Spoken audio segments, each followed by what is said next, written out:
Hello and welcome you all to UPSC unscripted. आज से हम पिछले 5 सालों का पीवाईक्यू स्टार्ट करने वाले हैं यूपीएससी का, जिसमें हम 2020, 21, 22, 23 और 24 का पीवाईक्यू करेंगे। आज हम स्टार्ट करने वाले हैं 2023 का पीवाईक्यू। और पिछले कई दिनों से मैं वीडियो नहीं बना पा रहा था, उसके लिए मैं काफ़ी क्षमा प्रार्थी हूँ, क्योंकि कुछ काम में व्यस्तता थी मेरी, इसलिए मैं वीडियो नहीं बना पाया। हाँ, एक मैंने स्टार्ट किया था कि आपको जो विजन आईएएस का मैगजीन आती है उसको कंप्लीट कराऊंगा। बेसिकली इकॉनमी में मैंने 3 वीडियो बना भी दिए थे, उसको देखेंगे आगे हो पाता है कि नहीं, क्योंकि थोड़ा लेंदी वीडियो भी वो बन रहा था। और अगर मैं करवाऊंगा तो अब लेंदी नहीं बनाऊंगा। मैंने उसमें पहले भी आपको बता दिया था कि मैगजीन में बस मैं वही कीवर्ड्स कराऊंगा जो आपको समझने चाहिए, बाकी आपको पूरी मैगजीन पढ़नी पड़ेगी। हाँ, ईजी हो जाएगा आपको पढ़ने के लिए। जहाँ आपको किसी भी चैप्टर को पढ़ने में 1 घंटे लगते थे, वहाँ 15-20 मिनट में उसको ईजिली समझ जाएंगे। तो इसको भी आज से हम एक टारगेट रखते हैं अगले 10 दिनों का, कि अगले 10 दिनों में हम 50-50 क्वेश्चन करके रोज़ शाम को 5 से 9 के बीच में आपको ये वीडियो मिल जाया करेगा। हम 50-50 क्वेश्चन करके अगले 10 दिनों में टारगेट कंप्लीट करेंगे। तो आप यूपीएससी अनस्क्रिप्टेड को सब्सक्राइब करिए, और UPSC unscripted channel Telegram channel है, डिस्क्रिप्शन बॉक्स में भी लिंक मिल जाएगा, और आप इसको ऐसे जाके वहाँ पे लिखेंगे अनस्क्रिप्टेड तो भी आपको टेलीग्राम पे मिल जाएगा। यहाँ पे मैं बहुत सारी डिटेल्स और देने वाला हूँ आपको एग्ज़ाम के बारे में। कुछ ऐसे ऐसे पॉइंट देने वाला हूँ जो आपके प्रीलिम्स में काम आएंगे और बहुत काम आएंगे। तो आप वहाँ पे जाके ज्वाइन कर लीजिए चैनल को। आइए हम पहला क्वेश्चन स्टार्ट करते हैं। सबसे अच्छा, इसमें मैं कुछ पॉइंट्स आपको बताऊँगा कि कैसे आपको किसी क्वेश्चन के बारे में ना भी पता हो तब भी आप उस क्वेश्चन को कैसे सॉल्व कर सकते हैं। बहुत सारे ऐसे कीवर्ड्स मैं आपको नहीं बताने वाला हूँ जिसको कहते हैं कि एक्सट्रीम वर्ड वगैरह होता है, कि आप इसको फॉलो करेंगे तो ये क्वेश्चन, तो ऐसे बहुत कुछ नहीं बताऊंगा मैं आपको, पर हाँ थोड़ा थोड़ा करके बताऊंगा। पहला क्वेश्चन देखते हैं, कह रहा है Jhelum river passes through Wular lake, एक ऑप्शन। दूसरा, Krishna river directly feeds Kolleru lake. तीसरा, meandering of Gandak river form Kanwar lake. तो ये 3 ऑप्शन है, आपको इनमें से देखना कौन कौन सही है।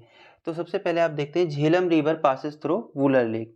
तो आप जब जम्मू कश्मीर के मैप में जाएंगे, यहाँ पे वुलर लेक है और झेलम रिवर ऐसे क्रॉस करती है, आगे मैंने मैप में आपको दिया है। तो हाँ, ये ऑप्शन आपका सही है। दूसरा, कृष्णा रिवर डायरेक्टली। अब देखो ये एक्सट्रीम एक वर्ड हो गया, अगर आप नोट डाउन कर लेना, कभी कभी काम आएगा, हर जगह नहीं काम आएगा, लेकिन हाँ मोस्टली आप 80% मान के चलो। तो Krishna river directly feeds Kolleru lake. आपने 3 लेक पढ़ी होंगी, चिल्का, कुलेरू, पुलिकट। ठीक, चिल्का, कुलेरू, पुलिकट, आंध्र प्रदेश तमिलनाडु के बॉर्डर पे, और ये आपको उड़ीसा वेस्ट बंगाल बॉर्डर पे मिल जाती है। शायद उड़ीसा में, इतना थोड़ा शायद, हाँ उड़ीसा या वेस्ट बंगाल में, आप देख लेना। ठीक, ये दोनों लगून्स हैं, और कुलेरू जो है इनलैंड है और फ्रेश वाटर लेक है। ठीक, तो आप जब इन्हें देखोगे तो यहाँ ऊपर गोदावरी जाती है, नीचे कृष्णा, इनके बीच में कहीं ये फॉर्म होती है। ठीक, तो ये डायरेक्टली फीड नहीं करती, इसलिए ये ऑप्शन गलत हो गया। तीसरा कह रहा है मियांड्रिंग ऑफ गंडक। तो अगर आपने बीपीएससी या बीपीएससी का पेपर दिया होगा या कभी बिहार का मैप देखा होगा, रिवर सिस्टम वहाँ का, तो गंडक फिर उसके बाद बूढ़ी गंडक निकलती है। तो इसलिए बूढ़ी गंडक जो होती है वो कांवर लेक बनाती है, जो बिहार में है, ना कि ये गंडक बनाती है। और दूसरी बात ये भी, आपको कहीं डायरेक्टली ऐसा नहीं मिलेगा कि बूढ़ी गंडक बनाती है, क्योंकि जब मैं आपको दिखाता हूँ, इस मैप को आप देखोगे तो ये कांवर लेक यहाँ कहीं है, बूढ़ी गंडक कहीं यहाँ से जा रही। ठीक, लेकिन हाँ आपको मैं बता रहा हूँ कि शायद बूढ़ी गंडक बनाती, क्योंकि ऐसे बहुत सारी न्यूज़ हैं, आप गूगल पे सर्च करोगे, नहीं तो आप देख लो कांवर लेक यहाँ कहीं अलग बन रही, बूढ़ी गंडक आसपास से नहीं है। तो ये दोनों ऑप्शन आपके गलत हो गए हैं। ठीक, तो बचा कौन सा? अब इसमें आपको सारे मालूम हो तभी कर सकते हैं, तो ओनली वन। अब थोड़ी सी स्पीड बढ़ाते हैं हम क्वेश्चंस की, और अगले क्वेश्चन चलते हैं। थोड़ा बहुत डिटेल में मैंने दे दिया है क्या उसका fresh water, largest fresh water पहली बात तो है, ऑक्सबो लेक है। ठीक, उसके बाद अगला चलते हैं। अगले क्वेश्चन में कह रहा है कि कमराझार पोर्ट क्या है? First major port in India registered as a company. दूसरा कह रहा है Mundra port, largest privately owned port in India. तीसरा कह रहा है Visakhapatnam port, largest container port in India. अब आपको सबसे पहले सोच के समझ में आना चाहिए, ये कह रहा है largest container port in India. आपको जेएनपीटी याद है? आपने अगर थोड़ा बहुत भी इसके बारे में पोर्ट सिस्टम के बारे में इंडिया के पढ़ा होगा, जिसमें 12 मेजर पोर्ट्स हैं, कभी मैं आपको एक वीडियो में बना के बता दूंगा। तो उसमें आपको पता होगा JNPT लार्जेस्ट कंटेनर पोर्ट है, तो सबसे पहले ये गलत हो जाता है आपका, ठीक। विशाखापत्तनम का ये है आपका आंध्र प्रदेश में, ठीक। अगला आता है मुंद्रा पोर्ट। अगर आपको ना भी पता हो कि कहाँ पे है तो कभी कभी आप नाम से ना पता क्या करिए, जैसे मुंद्रा, ऐसा कुछ नाम नहीं है कि गुजरात में हो। भावनगर पहले भी क्वेश्चन में आया हुआ है, मुंद्रा, तो कुछ ऐसे नाम बनते हैं जहाँ से आपको पता आइडिया लग जाएगा। तो ये कह रहा है लार्जेस्ट जो प्राइवेट कंपनी ओन कर रही है वो पोर्ट है। हाँ, तो ये सही है। पहला कह रहा है कमराझार पोर्ट जो है वो रजिस्टर्ड कंपनी है पहली, ठीक। तो ये प्राइवेट कंपनी नहीं है, रजिस्टर्ड है लेकिन पब्लिक लिस्टेड है, ठीक, पब्लिक कंपनी है। तो आपके यहाँ पे 2 ऑप्शन सही हो जाते हैं, बी वाला ऑप्शन आपका सही हो जाएगा, ठीक। आगे की तरफ हम चलते हैं। हाँ, पोर्ट सिस्टम के बारे में किसी ने आपको 12 पोर्ट है मेजर पोर्ट्स इंडिया के, उनके बारे में मैं आपको बताऊंगा। फिलहाल अभी के लिए इतनी नॉलेज सही है आपके लिए। आगे पढ़ते हैं। कह रहा है कि कौन सा डेसिडुअस ट्री है, ठीक। 3 दिया है, जैक फ्रूट को आप कटहल कहते हैं, ठीक। हिंदी में भी देख लिया करो, क्योंकि अभी आगे मैं आपको क्वेश्चन दिखाऊंगा, सीधा सीधा आंसर क्वेश्चन में ही दिया है। दूसरा कह रहा है महुआ, तीसरा कह रहा है टीक। हिंदी वालों के लिए बता देता हूँ मैं, पर्णपाती कहते हैं इन्हें, ठीक। अब एक मैंने ट्रिक बनाई थी, MUST, ये होते हैं पर्णपाती। महुआ, यू का मतलब भी याद नहीं आ रहा है मुझे, शीशम, टीक। आप महुआ टीक यहाँ से हटा सकते हो। जैक फ्रूट जो कटहल होता है, आपने देखा होगा अगर आप गांव के एरिया में रहते हैं तो, कि पत्ते इसके नहीं झड़ते हैं। हाँ, हो सकता है सीजन वाइज कटहल होता है, उसमें फल समय समय पे ही लगता है, लेकिन पत्ते नहीं झड़ते इसके। तो एवरग्रीन है ये, ठीक। और एवरग्रीन का मतलब क्या होता है, जिनके पत्ते 5 साल में एक बार झड़ते हैं, 5 ईयर्स में एक बार झड़ते हैं। तो इसका ऑप्शन कौन सा हो जाएगा, ओनली 2, मतलब 2 ऑप्शन सही है, दूसरा और तीसरा। आगे चलते हैं। ये क्वेश्चन बहुत अच्छा लगा था मुझे। इस क्वेश्चन को आप देखिए, पहले सीधे सीधे आप ऑप्शंस को पढ़ लीजिए। कह रहा है India has more arable land than China, India के पास खेती वाली ज़मीन ज़्यादा है चाइना से, पहला हो गया। The proportion of irrigated area in India is more as compare to China, ठीक। कह रहा है कि प्रोपोर्शन जो इंडिया में इरीगेटेड एरिया का है, जिसे हम खेती सिंचाई कर सकते हैं, वो इंडिया में ज़्यादा है कंपेयर टू चाइना। तीसरा कह रहा है the average productivity per hectare in Indian agriculture is higher than that in China.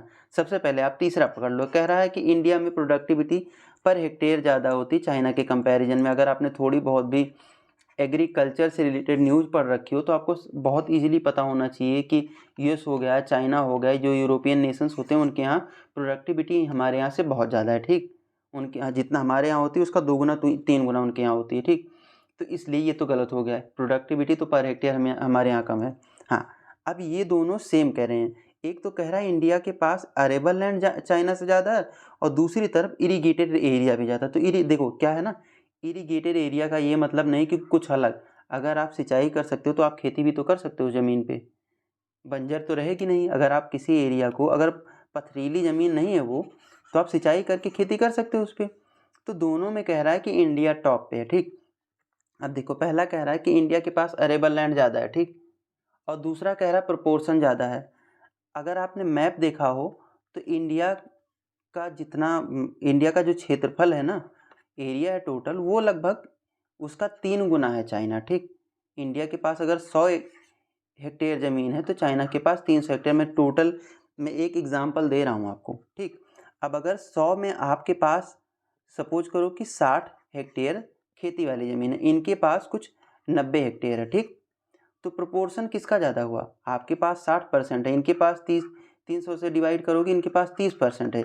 Basically इनके पास ज़्यादा ज़मीन है हमारे खेती करने के लिए, हमारे पास से ज़्यादा ज़मीन है। लेकिन प्रोपोर्शन अगर परसेंटेज के टर्म में देखें, जितना टोटल लैंड का, तो वो इनका 30%, हमारा 60% आता है। तो अगर पहला ऑप्शन आपने सही किया तो ज़रूरी नहीं है कि आपका दूसरा ऑप्शन सही हो, ठीक। लेकिन अगर आपका दूसरा ऑप्शन सही है तो अगर आपका पहला ऑप्शन सही है तो ज़रूरी है कि आपका दूसरा ऑप्शन सही होना चाहिए। लेकिन अगर आपका दूसरा ऑप्शन सही है तो ज़रूरी नहीं है कि आपका पहला ऑप्शन सही हो। जैसे मैंने आपको दिखाया, प्रोपोर्शन में हम बहुत ज़्यादा हैं, लेकिन रियल टर्म में अगर आप देखें तो इनके पास 90 हेक्टेयर है, हमारे पास 60 हेक्टेयर। एक एग्जाम्पल मैं आपको बता रहा हूँ, मैं आपको डेटा नहीं देने वाला हूँ कि कुछ 151 मिलियन हेक्टेयर करके, ये सब काम नहीं आता। एग्जामिनर ने जब ये पेपर बनाया होगा यही सोच के बनाया होगा। तो प्रोपोर्शन या एक थोड़ा आप डेटा लगाओ, जब वॉल्यूम आपका बड़ा होगा तो आप कितना भी उसमें डाल देना कितने भी अमाउंट का वाटर आप कुछ भी डाल दें तो परसेंटेज के टर्म में कम आएगा। आप सोचो कि आपके पास 100 रुपये हैं, आपको किसी को 20 रुपये देने, आपको मतलब 20% देना हुआ। किसी के पास 300 रुपये हैं, उसको 20% देना हो तो उसको 60 रुपये देना पड़ेगा। तो परसेंटेज के टर्म में दोनों सेम है, लेकिन अगर अमाउंट के टर्म में देखा जाए तो वो आपसे ज़्यादा है, कहीं ज़्यादा है। तो इसलिए इसका ये ऑप्शन केवल सही होगा, तीसरा भी गलत, पहला भी गलत। तो इसका केवल ओनली वन होगा। ऐसे होता है एलिमिनेट करने का तरीका। अगला क्वेश्चन कह रहा है, इस क्वेश्चन को अगर आप हिंदी में देखेंगे तो मार्शलैंड की जगह ये कच्छ भूमि लिखा है, इसलिए मैंने आपसे कहा था कि इसका सीधा सीधा आपको आंसर ही मिल जाएगा अगर आप हिंदी में देख लें। कह रहा है which one of the following is the best example of repeated falls in the sea level, जहाँ पे सी लेवल में रिपीटेड फॉल्स होता है, ठीक, पीछे की तरफ हट रहा है, और giving rise to present day extreme marshland. आज के टाइम पे वो मार्शलैंड बन गया, ठीक।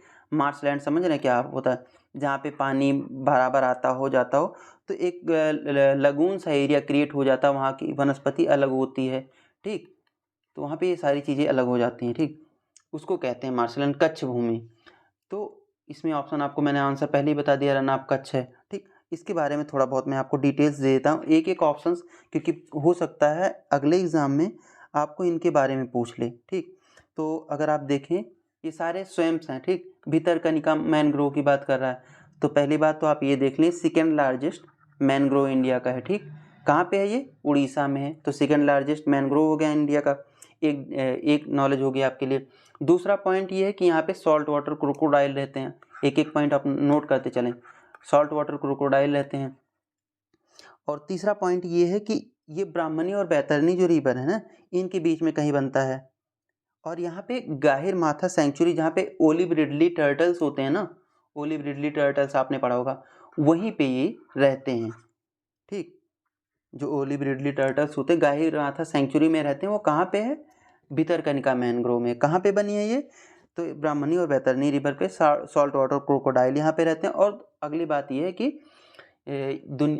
पूरे भारत का सेकेंड लार्जेस्ट मैनग्रोव है। अब पहला कौन सा टॉप पे? तो आप आंसर आप कमेंट सेक्शन में बताएंगे। अगला आ गया मरक्कन साल्ट पैन, ये आपका तमिलनाडु में सॉल्ट प्रोड्यूसिंग एरिया है, ठीक। अगला आता है नौपाड़ा स्वैम्प, नौपाड़ा स्वैम्प आंध्र प्रदेश में आपका। देखो स्वैम्प जितने हैं ना, मतलब ये ओशियन से रिलेटेड है, मतलब ये नमक जहाँ पे बनता है उससे रिलेटेड है, ठीक।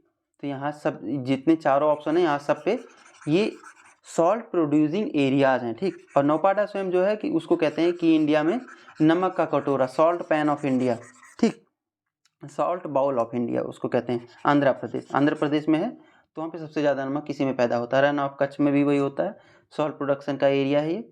अगले क्वेश्चन की तरफ चलते हैं। Ilmenite rutile abundantly available in certain coastal tract of India are rich sources of which one of the following. आपने 2020-21 शायद 2020 का पेपर था, उसमें पढ़ा होता, तो एक ऑप्शन आया था उसमें एल्मेनाइट। अगर वहाँ से कभी आपने उसको पढ़ लिया होता तो आपको इतना पता होता कि एल्मेनाइट इज रिलेटेड टू टाइटेनियम, ठीक। एक मैंने यूट्यूब से या कहीं से पढ़ा था, इसको झुमरी कहते हैं इसको, ठीक।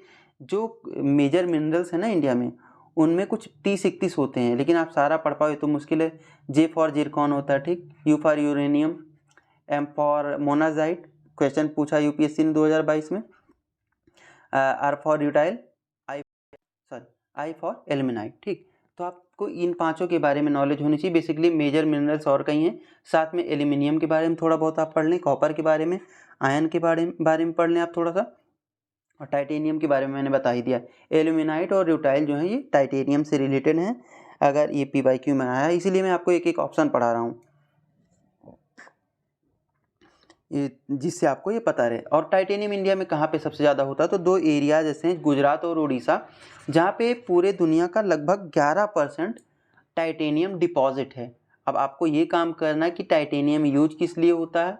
आयन का यूज़ तो चलो आपको थोड़ा बहुत पता ही चल जाएगा, कॉपर से वायर बनाते हैं हम, एल्युमिनियम से भी वायर बनाते हैं।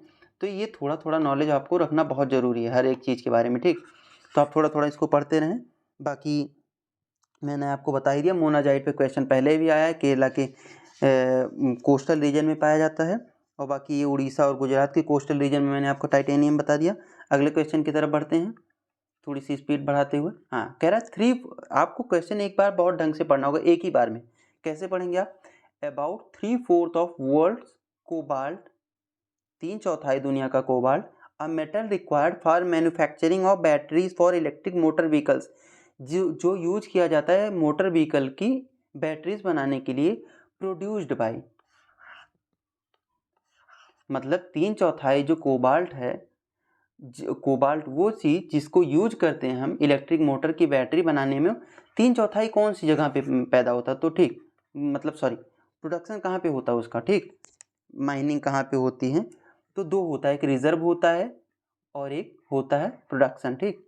रिजर्व इंडिया में आपको पता होगा सेल गैस है, बहुत ज़्यादा है, ह्यूज अमाउंट में सेल गैस है, पर हमारे पास टेक्नोलॉजी नहीं है, तो रिजर्व के मामले में हम आ सकते हैं कि हाँ चलो हमारे पास सेल गैस है, एक नंबर पे आ जाएंगे, लेकिन हम प्रोडक्शन 0%, प्रोडक्शन में तो हम बिल्कुल लास्ट में हैं, तो इसीलिए कहा जाता है कि प्रोडक्शन और रिजर्व में डिफरेंस यही होता है कि रिजर्व में किसी और के पास है ज़्यादा प्रोडक्शन, जो प्रोड्यूस कर पा रहा है चीज़ों को ना, वही अभी के लिए विकास करेगा, आगे डेवलप कंट्री वही बनेगी। तो उस टाइम पे न्यूज़ में ये चल रहा था कि DRC जो है ना, डेमोक्रेटिक रिपब्लिक ऑफ कॉन्गो, इसमें चाइना की कोई कंपनी है वो माइनिंग कर रही थी, उस टाइम पे न्यूज़ चल रही थी, मैंने इसको नोट डाउन कर रखा था। तो ये वही ऑप्शन इसका, कॉन्गो में ये सबसे ज़्यादा पैदा होता है, ठीक, सॉरी, इसका माइनिंग इसकी ज़्यादा, बेसिकली रिजर्व भी है और माइनिंग इसकी वहीं पे सबसे ज़्यादा होती है, ठीक।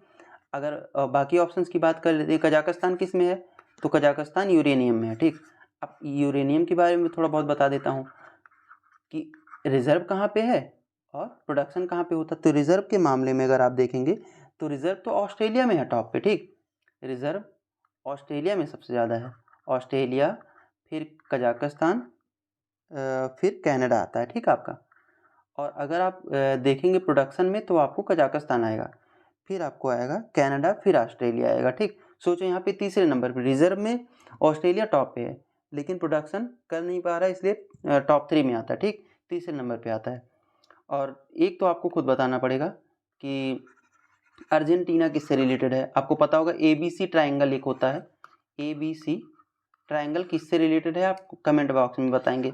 बोत्सवाना के बारे में बहुत कुछ है नहीं, एक बता देता हूँ आपको, कहीं तो पूछा था, ओकावांगो मैनग्रोव, ठीक, ओकावांगो बेसिन या ओकावांगो मैनग्रोव, ठीक, कहाँ पे है, तो बोत्सवाना में। आप ये इतना नोट डाउन कर लेना, कभी बोत्सवाना के बारे में कुछ पूछेगा तो आपको याद रहेगा। अगले क्वेश्चन की तरफ चलते हैं, कॉन्गो बेसिन इनमें से किसका पार्ट है, ठीक, तो कॉन्गो रिवर है, उसकी अलग अलग ट्रिब्यूटरीज होंगी, ठीक, वो जितनी दूर में फैली हैं उसमें जितनी कंट्रीज आती हैं वो इस बेसिन का पार्ट होंगी। मैं आपको मैप पे दिखा देता हूँ, कैमरून, इसमें democratic Republic of Congo, Congo, Guinea, ये सब है, लेकिन 2-3-4 ऑप्शन उसने और दिए हैं, नाइजीरिया, साउथ सुडान, उगांडा, ठीक। अब यहाँ पे नाइजीरिया आपका यहाँ कहीं आता है, साउथ सुडान यहाँ कहीं, और उगांडा यहाँ कहीं आता है, ठीक। तो इसमें कौन सा ऑप्शन आएगा, कैमरून, कौन सा आया, कैमरून आया आपका, ठीक। तो इसके बारे में बस इतनी नॉलेज थी। आगे वाले क्वेश्चन में चलते हैं। हाँ, अगला क्वेश्चन कह रहा है Amarkantak hill are the confluence of Vindhya and Sahyadri range, कह रहा है अमरकंटक हिल जो है आपकी वो यहाँ से विंध्य जाती है, यहाँ सह्याद्री यहाँ कहीं है, ठीक, कन्फ्लुएंस जहाँ पे दोनों मिलती हैं। अगला क्वेश्चन कह रहा है Biligiri Rangan hill constitute the eastern most part of Satpura range, ठीक, कह रहा है बीलगिरी रंगन जो है वो ईस्टर्न मोस्ट पार्ट है किसका, सतपुरा रेंज का, ये ईस्टर्न मोस्ट पार्ट, वही कॉन्फ्लुएंस जहाँ पे हो रहा है कॉन्फ्लुएंस के टाइम पे, ठीक। और Seshachalam hill constitute the southern most part of western ghat, ठीक, वेस्टर्न घाट आपका ये है, इसका सदर्न मोस्ट पार्ट कहीं पे कह रहा है ये शेषाचलम हिल है, ठीक। अब एक एक करके इसको हम तोड़ते हैं क्वेश्चन को। पहला कह रहा है कि अमरकंटक हिल यहाँ पे मिलती है, तो आप सोचो कि अमरकंटक जो आपकी विंध्यन रेंज है ना, ये कहीं छत्तीसगढ़ में जाके ख़त्म होती है, जहाँ पे आपको मैकाल या अमरकंटक हिल मिलती है, और सह्याद्री आपकी मध्य प्रदेश में ही, मध्य प्रदेश तक ही सीमित है, बीच में आपकी घाटी है, यहाँ से नर्मदा, यहाँ से तापी जाती है, ठीक। तो यहाँ पे कॉन्फ्लुएंस पे कैसे आएगी दोनों, ये सही, अमरकंटक बिंद के लास्ट में जहाँ ईस्टर्न पार्ट है वहाँ पे है, लेकिन सह्याद्री वहाँ तक नहीं पहुँचती, पहला ऑप्शन गलत। तीसरे की तरफ चलते हैं, शेषाचलम अगर आपने पढ़ा हो तो शेषाचलम बायोस्फीयर रिजर्व है शायद, और ये आपका है उड़ीसा में, ठीक, उड़ीसा में, और ये कह रहा है कि वेस्टर्न घाट का पार्ट बनाती है, तो आप सोचो क्या ये सही हो सकता है, गलत हो गया ना, क्योंकि और अगर आपने थोड़ा बहुत भी मैप पढ़ा होगा तो जो कार्डमम हिल है यहाँ केरला में, ये सदर्न मोस्ट पार्ट है किसका, वेस्टर्न घाट का, शेषाचलम तो यहाँ कहीं आ जाएगा, ये भी गलत हो गया। ठीक, अब बचा क्या, ये देखते हैं। बचा Biligiri Rangan hill constitute the eastern most part of Satpura range. Satpura range मैंने आपको बताया मध्य प्रदेश में ख़त्म होती है, और यही तरीका होता है क्वेश्चन सॉल्व करने का। बिलिगिरी रंगन क्या है, कुछ साउथ के लैंग्वेज जैसी नहीं साउंड कर रही है, साउथ में ऐसा कुछ बोलते हो, ऐसा साउंड नहीं लग रहा आपको? तो बिलिगिरी रंगन को अगर आप ऐसे रखते हैं कि साउथ में कहीं, शायद कर्नाटक में है कहीं, ठीक, ऐसा अगर थोड़ा सा आप ट्रिक लगाएं तो ईजिली सॉल्व किया जा सकता है। तो इसमें कोई भी सही नहीं है, नन ऑफ द अबव। ठीक, आगे क्वेश्चन की तरफ चलते हैं। 10 नंबर, ये उस टाइम पे इम्पोर्टेंट था, आपके टाइम पे नहीं है। करंट का क्वेश्चन आप चाहें तो देख सकते हैं। आगे की तरफ चलते हैं। अगला क्वेश्चन कह रहा है, India despite having uranium deposit depend on the coal of for the most of its electricity production. ठीक, कह रहा है इंडिया के पास यूरेनियम है, फिर भी हम डिपेंड करते हैं कोल पे क्योंकि हमारे यहाँ आपको पता है 60 से 70% हम इलेक्ट्रिसिटी प्रोडक्शन जो होता है वो कोल से करते हैं। ठीक, तो ये तो सही हो गया। अब इसमें बहुत इजी होता है, अगर आपको एक सही मिल गया और दूसरा गलत मिल गया तो आप आसानी से एलिमिनेट कर सकते हो। कह रहे हैं uranium enrich to the extent of at least 60% is required for production of electricity. तो ये गलत है, ये बहुत एक्सट्रीम वर्ड यूज कर दिया। 60% नहीं होता, आप 0.7 to 20% के, मतलब आप ये मान लो कि 20% से कम में ही रह जाओगे। जितना अच्छा इनरिच करोगे उतनी ज़्यादा इलेक्ट्रिसिटी प्रोड्यूस होगी, लेकिन 20 से ऊपर जब आप जाते हो, इससे ज़्यादा जब आप इनरिच करने लगते हो यूरेनियम को, तो IEA कौन सा इंटरनेशनल कौन सा यूनियन है जो इससे रिलेटेड होता है, न्यूक्लियर ट्रीटी से रिलेटेड होता है, वो आप पे करता है। इस पर क्वेश्चन आया था, IEIA कुछ ऐसे करके आप देख लेना, अभी मुझे याद नहीं आ रहा। ठीक, तो वो आप पे नज़र रखने लगता है, इससे ज़्यादा आप इनरिच कर नहीं सकते। ईरान यही करने की कोशिश कर रहा था, नहीं तो पता चले आप बोलो कि नहीं भाई हम इलेक्ट्रिसिटी बनाएंगे सिविलियन पर्पज़ के लिए, और उस पर कोई रोक टोक होती नहीं है। बाद में आपने उसको अच्छे से इनरिच कर लिया यूरेनियम को, अलग अलग टेक्नोलॉजी लगा के, फिर आपने उसका न्यूक्लियर बॉम्ब बना लिया। तो ये आपका दूसरा वाला हो गया गलत। ठीक, दूसरा गलत हुआ तो आपको आंसर मिल जाएगा, पहला सही दूसरा गलत, आंसर सी। आगे क्वेश्चन की तरफ चलते हैं।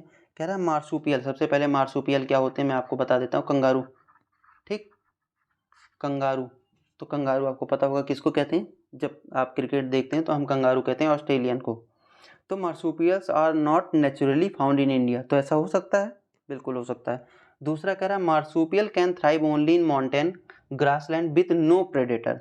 एक्सट्रीम वर्ड यूज हुआ है यहाँ पे, नो प्रेडेटर। देखो एक्सट्रीम वर्ड मान लो कुछ भी आप मान लो, कोई ऐसा है नहीं जिसका कोई प्रेडेटर ना हो। ठीक, आप भी बहुत कुछ खाते हैं, गाय घास खाती है तो घास का प्रेडेटर गाय हो गई, गाय को कोई और खाता है, हम कुछ और खाते हैं, तो ये सारी चीज़ें तो बिना प्रेडेटर के कोई है नहीं। ठीक, तो ये तो सीधा सीधा गलत हो गया।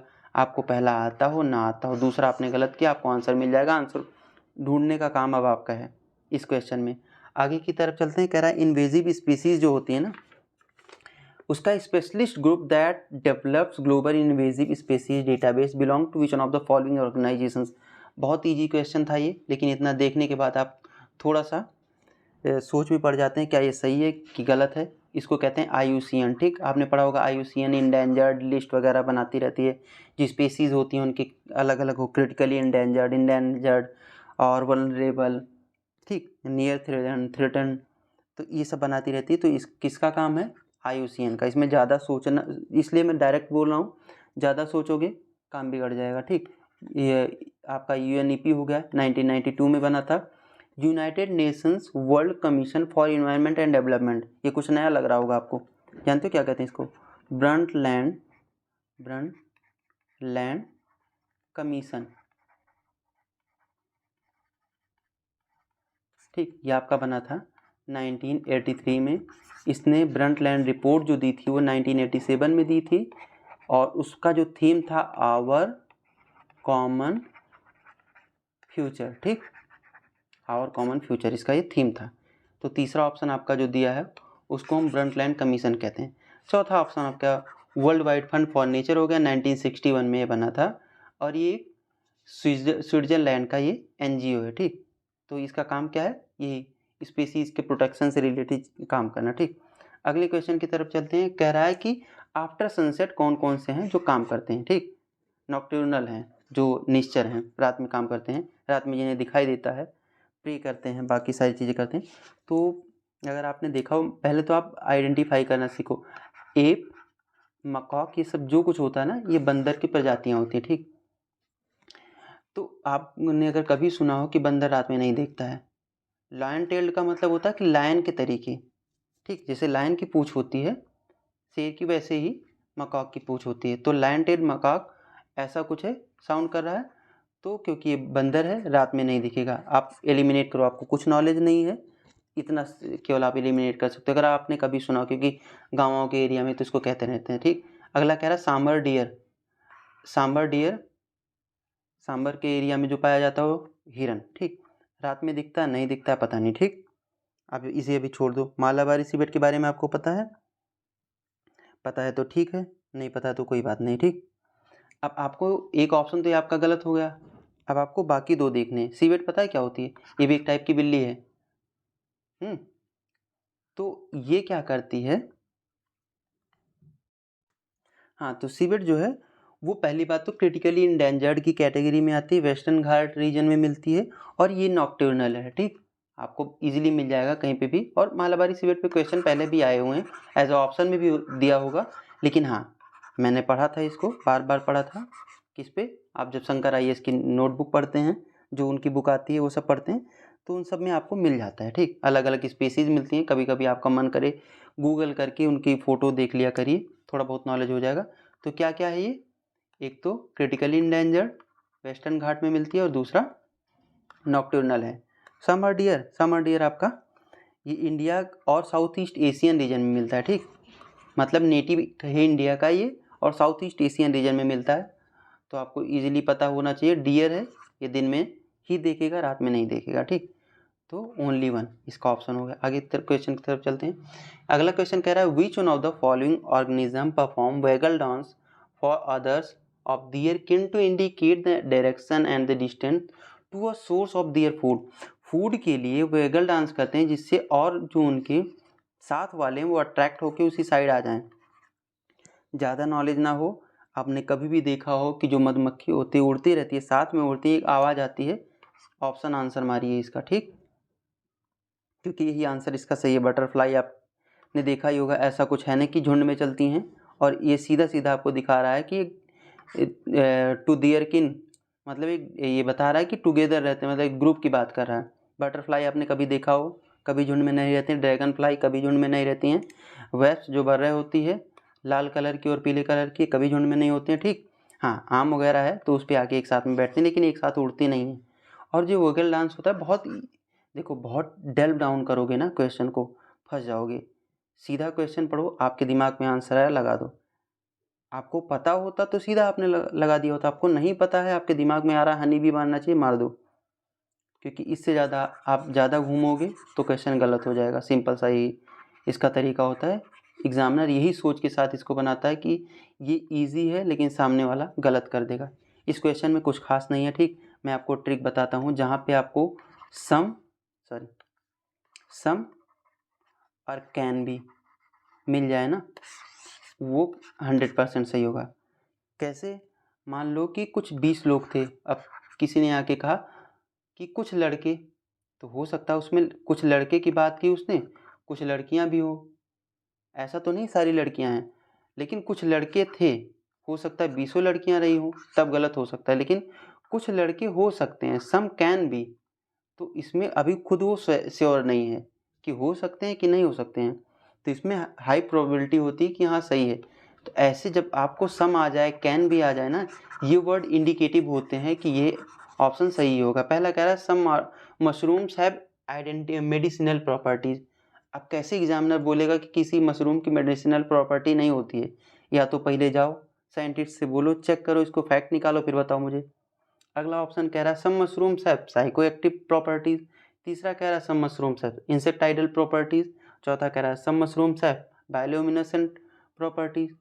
तो इसमें सम ऑप्शन ही यही बता देता है। आपने 2023-22 का पेपर देखा होगा, उसमें भी शायद ऐसे, हाँ, बीड़ी बीड़ी करके एक आया था क्वेश्चन। अब जब 22 का करवाऊंगा तो मैं आपको दिखाऊंगा, उससे आपको सम वाला मिल जाएगा। तो इसमें सारे सही हैं, ठीक। अगले क्वेश्चन की तरफ चलते हैं। ये किसके बारे में, स्क्वायरल के बारे में बात कर रहा है, गिलहरी के बारे में। ठीक, पहला कह रहा है कि they build next by making bureau in the ground. ठीक, ये ग्राउंड में भी बनाती हैं और ट्री में भी बनाती हैं। ठीक, लेकिन ऑफिशियल आंसर के हिसाब से ये एक ऑप्शन ये गलत है। ठीक, अगला कह रहा है कि they store their food materials like nuts and seeds in the ground. ठीक, अब जहाँ पे वो बनाएंगे या तो अपने घोंसले में ले जाएंगे या ग्राउंड में, जहाँ मैंने आपको बताया ग्राउंड और ट्री दोनों में बनाते हैं अपने घोंसले। ठीक, तो वहीं किस लिए बनाएंगे, वो खुद रहेंगे और फूड उनका इकट्ठा होगा वहाँ पे, तो ये सही है। तीसरा, दे आर ओमनीवोरस, ये मतलब अन्न भी खाती हैं और कीड़े मकोड़े भी खाती हैं, तो दे आर ओमनीवोरस। ठीक, इसमें क्या कह रहा है, ओनली टू, मतलब 2 ऑप्शन सही हैं इसमें। ठीक, ओमनीवोरस होते ये भी कह रहा है। ठीक, पहला वाला गलत हो जाता है आपका। तो हाँ, ये इसमें आपको ओनली 2 है। आगे क्वेश्चन की तरफ चलते हैं। ज़्यादा इसके बारे में कुछ और नॉलेज थी नहीं, इसलिए मैंने बहुत डेल डाउन किया नहीं इसमें। अगले क्वेश्चन की तरफ चलते हैं। सम माइक्रो ऑर्गेनिज्म, इस क्वेश्चन को बताने की ज़रूरत है नहीं, आपको मैंने कहा सम माइक्रो ऑर्गेनिज्म कैन, इसको आपको पकड़ना पड़ेगा क्योंकि बहुत ज़्यादा ऑप्शन पढ़ोगे। बहुत टिपिकल लिखा हुआ है क्वेश्चन, ऑप्शंस बहुत ऐसे दिए हुए हैं ना, टफ हैं, आप इतनी ईजिली उसको तोड़ नहीं पाओगे, तो इसके बारे में बेकार है बात करना। सीधा सीधा आंसर उसका है कि सारे सही हैं। ठीक, ऑल द 3। आगे क्वेश्चन की तरफ चलते हैं। Which one of the following makes a tool with a stick to scrape insect from the hole in a tree or log of wood. मतलब जो पेड़ होता है उनमें जो अलग अलग होल होते हैं वहाँ से कीड़े मकोड़ों को निकाल के खाने के लिए कौन यूज करता है, तो सबसे पहले इसका आंसर जान लो, ओरंगुटन होता है। ठीक, कैसे करता है, ओरंगुटन एक टाइप का एप है। ठीक, मंकी है। वो क्या करता है, उसके नाखून कुछ ऐसे होते हैं कि वो पेड़ों में से खोद खोद के जो अंदर छुपे हुए होते हैं कीड़े मकोड़े उनको निकाल के खाता है। ठीक, वो एक टूल का यूज करता है। और हाँ, तो इसका एक आंसर आप आंसर हो गया। बाकी ऑप्शन की तरफ चलते हैं। फिशिंग कैट क्या होती हैं, आपने कभी जाके गूगल पे सर्च किया हो तो ये वाटर की, वैसे वीडियो भी आपने कभी न कभी देखा होगा यूट्यूब पे, वाटर की तरफ देखती रहती। और फिशिंग का मतलब क्या होता है, आप फिशिंग का मतलब क्या समझते हो, फिश को पकड़ना, कैट हो गई, ऐसी कैट जो फिश को पकड़ती हो खाती हो, फिशिंग कैट। कहाँ पे मिलती हैं ये मिलती हैं साउथ इंडिया और साउथ ईस्ट एशिया में। ठीक, ये फिश खाती हैं। अगला ऑटर, ऑटर क्या होता है, ऊदबिलाव कहते हैं हिंदी में इसको। ठीक, ये भी कहाँ पे मिलता है, तो ये आपको पानी में मिल जाएगा, राइस फील्ड में भी मिल जाएगा, हर जगह पे मिल जाएगा आपको। और रिसेंटली चेनाब रिवर की एक वो है, क्या कहते हैं, ट्रिब्यूटरी है नीरू, उसके पास इसको देखा गया है। ठीक, तो ये इंडिया की नेटिव है, टर्माइट्स आंट्स वगैरह खाती है। तो कभी आ जाए कि ओटर इंडिया का नेटिव है या नहीं है, तो पहले तो आप अभी के अभी जाके गूगल कर लेना, ओटर देख लेना दिखता कैसे है और इंडिया का नेटिव है ये, कहाँ पे मिलता है, तो आपको ये कभी कभी, वैसे तो ऑल ओवर इंडिया मिलता है। रिसेंटली चेनाब रिवर की एक ट्रिब्यूटरी नीरूज के पास देखा गया था। ठीक, बाकी राइस फील्ड वगैरह हर जगह पे मिल जाता है। और सॉरी, ओटर के बारे में इतना है, ये नेटिव इंडिया का स्लॉथ बियर है, सॉरी गलती हो गई मेरे से, स्लॉथ बियर इंडिया का नेटिव है। नेटिव तो वो भी है, ओरंगुटन भी, लेकिन इसको यूरेशियन से ज़्यादा लेते हैं, तो ये नेटिव हुआ नहीं, इसको बोलते हैं सॉरी ओरंगुटन नहीं, ओटर, यूरेशियन ओटर कहते हैं इसको। ठीक, यूरेशियन ओटर कहते हैं इसको। तो ये रिसेंटली इंडिया में चेनाब की एक ट्रिब्यूटरी नीरूज के पास देखा गया था। एक बार मैं फिर से रिपीट कर देता हूँ, 2 को कंफ्यूज कर गया था मैं। हाँ, और स्लॉथ बियर जो है इंडिया में मिलता है, ये टर्माइट्स आंट्स वगैरह खाता है, इंडिया का नेटिव है। ठीक, 4 ऑप्शन के बारे में आपको बता दिया। अगले क्वेश्चन की तरफ चलते हैं। Aerosol, foam agent, fire lubricants, sorry fire retardants, lubricants, यूनिच ऑफ द फॉलोइंग लेकिन how many of the above are hydrofluorocarbon used. कौन कौन से ये ऐसे हैं इनमें से जिनमें से आपको हाइड्रोफ्लोरोकार्बन, अरे सीधा सीधा बोलो ना यार, HFC। ठीक, HFC किस में यूज होता है। ठीक, aerosol, foam agent, fire retardant, सब में यूज होता है। ठीक, लुब्रिकेंट्स में कहाँ से यूज होगा भैया, लुब्रिकेंट्स तो कई टाइप के होते हैं ना, कभी कभी तो पहाड़ों पे मिट्टी भी लुब्रिकेंट का काम कर जाती है जब वो भीग जाती है। लेकिन हम ऐसे क्वेश्चन जो होते हैं ना साइंस का समझ के मारते इसमें चारों, लेकिन यूपीएससी ने कहा नहीं, अब ये सब फंडा छोड़ेंगे नहीं हम, आप लोग बहुत ऐसे ऐसे क्वेश्चन पा के चारों मार देते हो, 4-5 क्वेश्चन तो आपके ऐसे ही सही बन जाते हैं, तो इसमें केवल 3 सही था, ये लुब्रिकेंट ऑप्शन में ये गलत ऑप्शन था। ठीक, अब आगे आते हैं इकोनॉमी के क्वेश्चन की तरफ हम आ जाते हैं। ठीक, इकोनॉमी में पहला क्वेश्चन है, मैंने आपको जब पढ़ा रहा था वो मैगजीन, तो उसमें मैंने आपके ये वाला ऑप्शन छोड़ दिया था। उसमें एक टॉपिक था interest income from the deposit in infrastructure investment trust, इसको इनवाइट्स कहते हैं। ये वाला ऑप्शन, ये टॉपिक छोड़ दिया था मैंने आपको पढ़ाना। ठीक, तो अभी के लिए इस क्वेश्चन को हम केवल कर लेते हैं। ये पहला क्वेश्चन कह रहा है कि interest income from deposit in infrastructure investment trust, इसमें अगर इंफ्रास्ट्रक्चर इन्वेस्टमेंट ट्रस्ट है, इसमें आपने अपने इंटरेस्ट वाली इनकम डिपॉजिट किए, तो उस पर क्या होगा, distributed to their investor is exempted from tax, इस पर टैक्स नहीं लगेगा, बट डिविडेंड जो उस पर होगा टैक्सेबल होगा। तो आप ऐसा थोड़ी ना है, ऐसा कोई चीज़ तो है नहीं जिसमें आप डाल रहे हो कि पीएम फंड है इसमें डाल रहे हो जहाँ पे टैक्स नहीं लगेगा। नहीं, ये इंफ्रास्ट्रक्चर के लिए इसमें लोग बड़े बड़े लोग पैसे डालते हैं कि हमें डिविडेंड और इंटरेस्ट मिल के आए, तो वो टैक्सेबल होगा। ठीक, दोनों टैक्सेबल होते हैं। और दूसरा ऑप्शन क्या कह रहा है, InvITs are recognised as borrower. देखो ये बहुत बड़ा वर्ड लिखा है, इसका सीधा सीधा मतलब होता है SERFASIE। ठीक, एक्ट, सरफाइसी एक्ट 2002, ये इसीलिए बना था। ठीक, तो कह रहा है कि रिकॉग्नाइज्ड है, जो भी इसके अंदर इनवाइट्स को एज अ बोरोवर रिकॉग्नाइज किया गया है सरफाइसी के अंदर। क्यों किया गया है, इसलिए किया गया है कि अगर आप कभी भी फेल हो जाते हो पैसे वापस करने में लोगों को, तो इस एक्ट के थ्रू आप इसके अंदर में हो, आपको देना मजबूरी है किसी तरीके से, या फिर जो गवर्नमेंट प्रोसीजर होता है बैड लोन वगैरह वाला सिस्टम, ये सारी चीज़ें आप पे चलाई जाएंगी और लोगों के पैसे कुछ अमाउंट में वापस किए जाएंगे। ठीक, तो इसका कौन सा ऑप्शन बनता है, इसका दोनों ऑप्शन सही है। ठीक, पहला और दूसरा, बेसिकली पहला भी सही है और दूसरा भी सही है इसका। ठीक, तो एक दूसरे की एक्सप्लेन भी करते हैं। सॉरी, ये निगेटिव साउंड कर रहा है ना, तो पहला गलत हो जाएगा, क्योंकि यहाँ पे था टैक्स इन्वेस्टेड इंटरेस्ट जो है वो एग्जेम्प्टेड है, डिविडेंड नहीं, तो दोनों एग्जेम्प्टेड नहीं, तो पहला गलत हो गया, दूसरा सही हो गया। आंसर आप खुद ढूंढ लेना इस हिसाब से। अगले क्वेश्चन की तरफ हम बढ़ते हैं। हाँ, इस क्वेश्चन में कह रहा है कि in the post pandemic recent past many central bank world wide had carried out interest rate hike. आपने देखा होगा इंटरेस्ट रेट बढ़ा दिया था। क्यों बढ़ा दिया था, इन्फ्लेशन ना आने पाए, क्योंकि सडनली आप रूम से बाहर निकलोगे, सोचो कि पूरी दुनिया देख लें, तो सडनली लोगों के पास पैसे नहीं थे, फिर अचानक से अगर बैंक रेट हाई नहीं किए जाएंगे तो लोगों के पास बहुत पैसा आ जाएगा, सब लोन उठाना स्टार्ट कर देंगे, फिर क्या होगा, इन्फ्लेशन बहुत बढ़ जाएगा। दूसरा कह रहा है कि central bank generally assume that they have the ability to counteract the rising consumer price by monetary policy means, तो हाँ, मॉनेटरी पॉलिसी के थ्रू ये सारी चीज़ें होती हैं, तो मतलब दोनों सही हैं और दोनों एक दूसरे को एक्सप्लेन भी करते हैं, दोनों ऑप्शन सही हैं। अगले क्वेश्चन की तरफ चलते हैं। ये बढ़िया क्वेश्चन है, carbon markets are likely to be one of the most wide spread tools in the fight against climate change.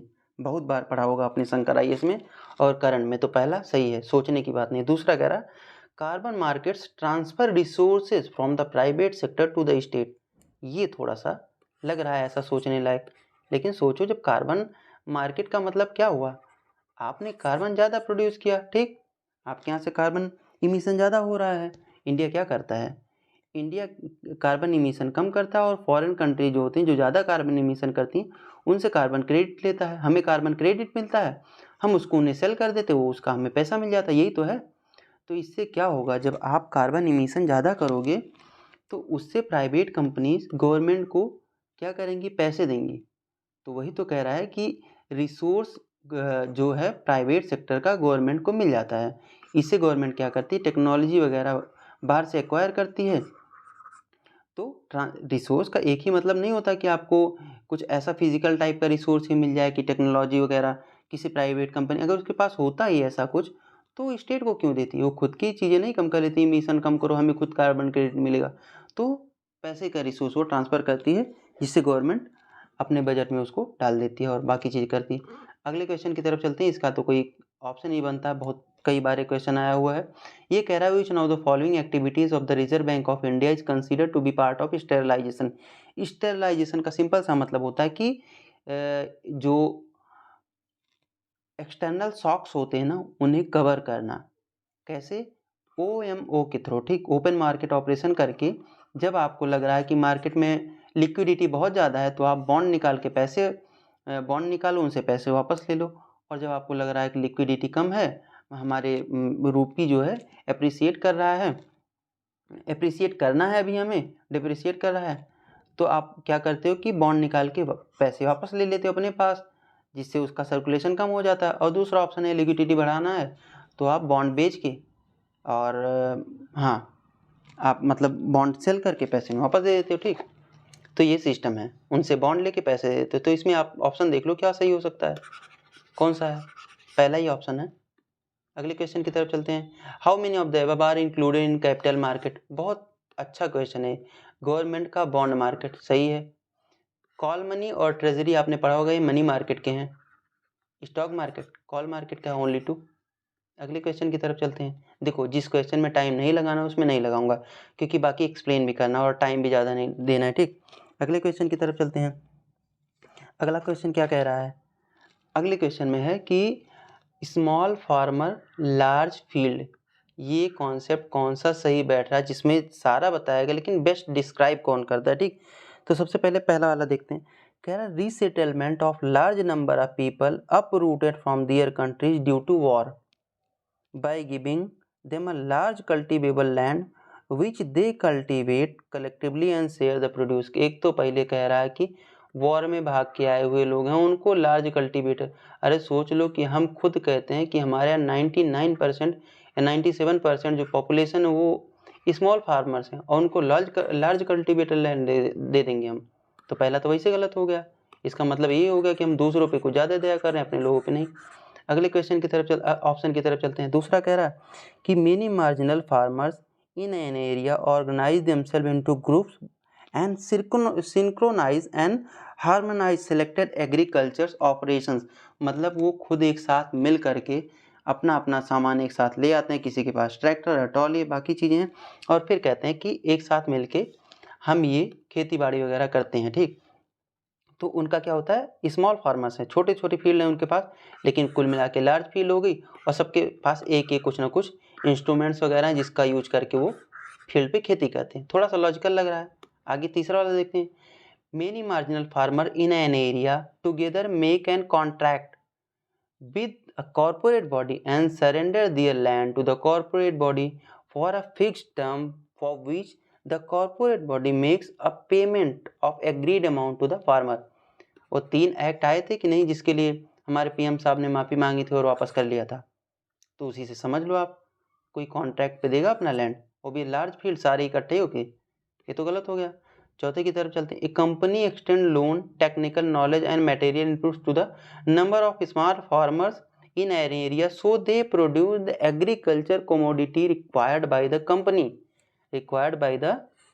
Company, ठीक, for manufacturing process and commercial production के लिए। उनके जो उन्हें लग रहा है कोई कंपनी हमारे पास आए, हमारे गांव में आए और हमसे कहे कि सारे लोग मिलके हम आपको पेमेंट देंगे, टेक्नोलॉजी देंगे, लेकिन जो हमें चाहिए वो बनाओ जिससे हमारी कंपनी आगे बढ़े।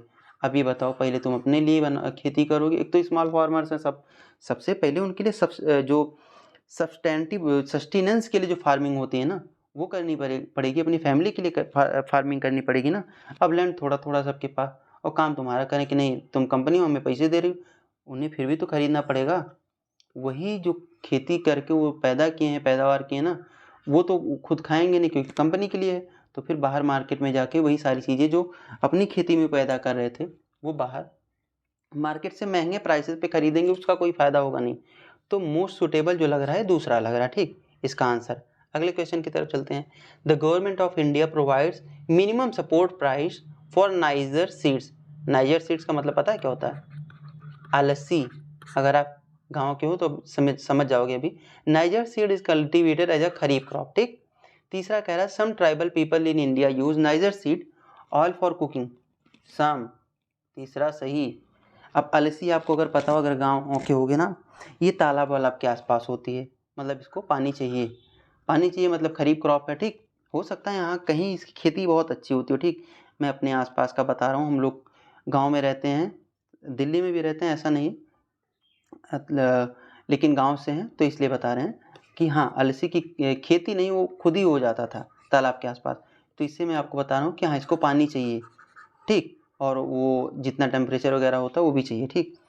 तीसरा, पहला कह रहा है कि गवर्नमेंट ऑफ इंडिया प्रोवाइड करती है कि नहीं करती। इसमें 23 क्रॉप्स आते हैं, ठीक, 23 क्रॉप्स हैं, 7 सीरियल्स होते हैं आपके, और उसमें 7 ऑयल्स होते हैं, ऑयल सीड्स होती हैं, 5 पल्सेस होती हैं, 7 7 12 5 19, और 4 आपकी copra, cotton, jute and sugarcane. 3 oil seeds में एक आपका नाइजर सीड भी आता है, ठीक। अगर आपको उस टाइम पे पता होता तभी आप कर पाते, क्योंकि मैंने 2 आपको बता दिया।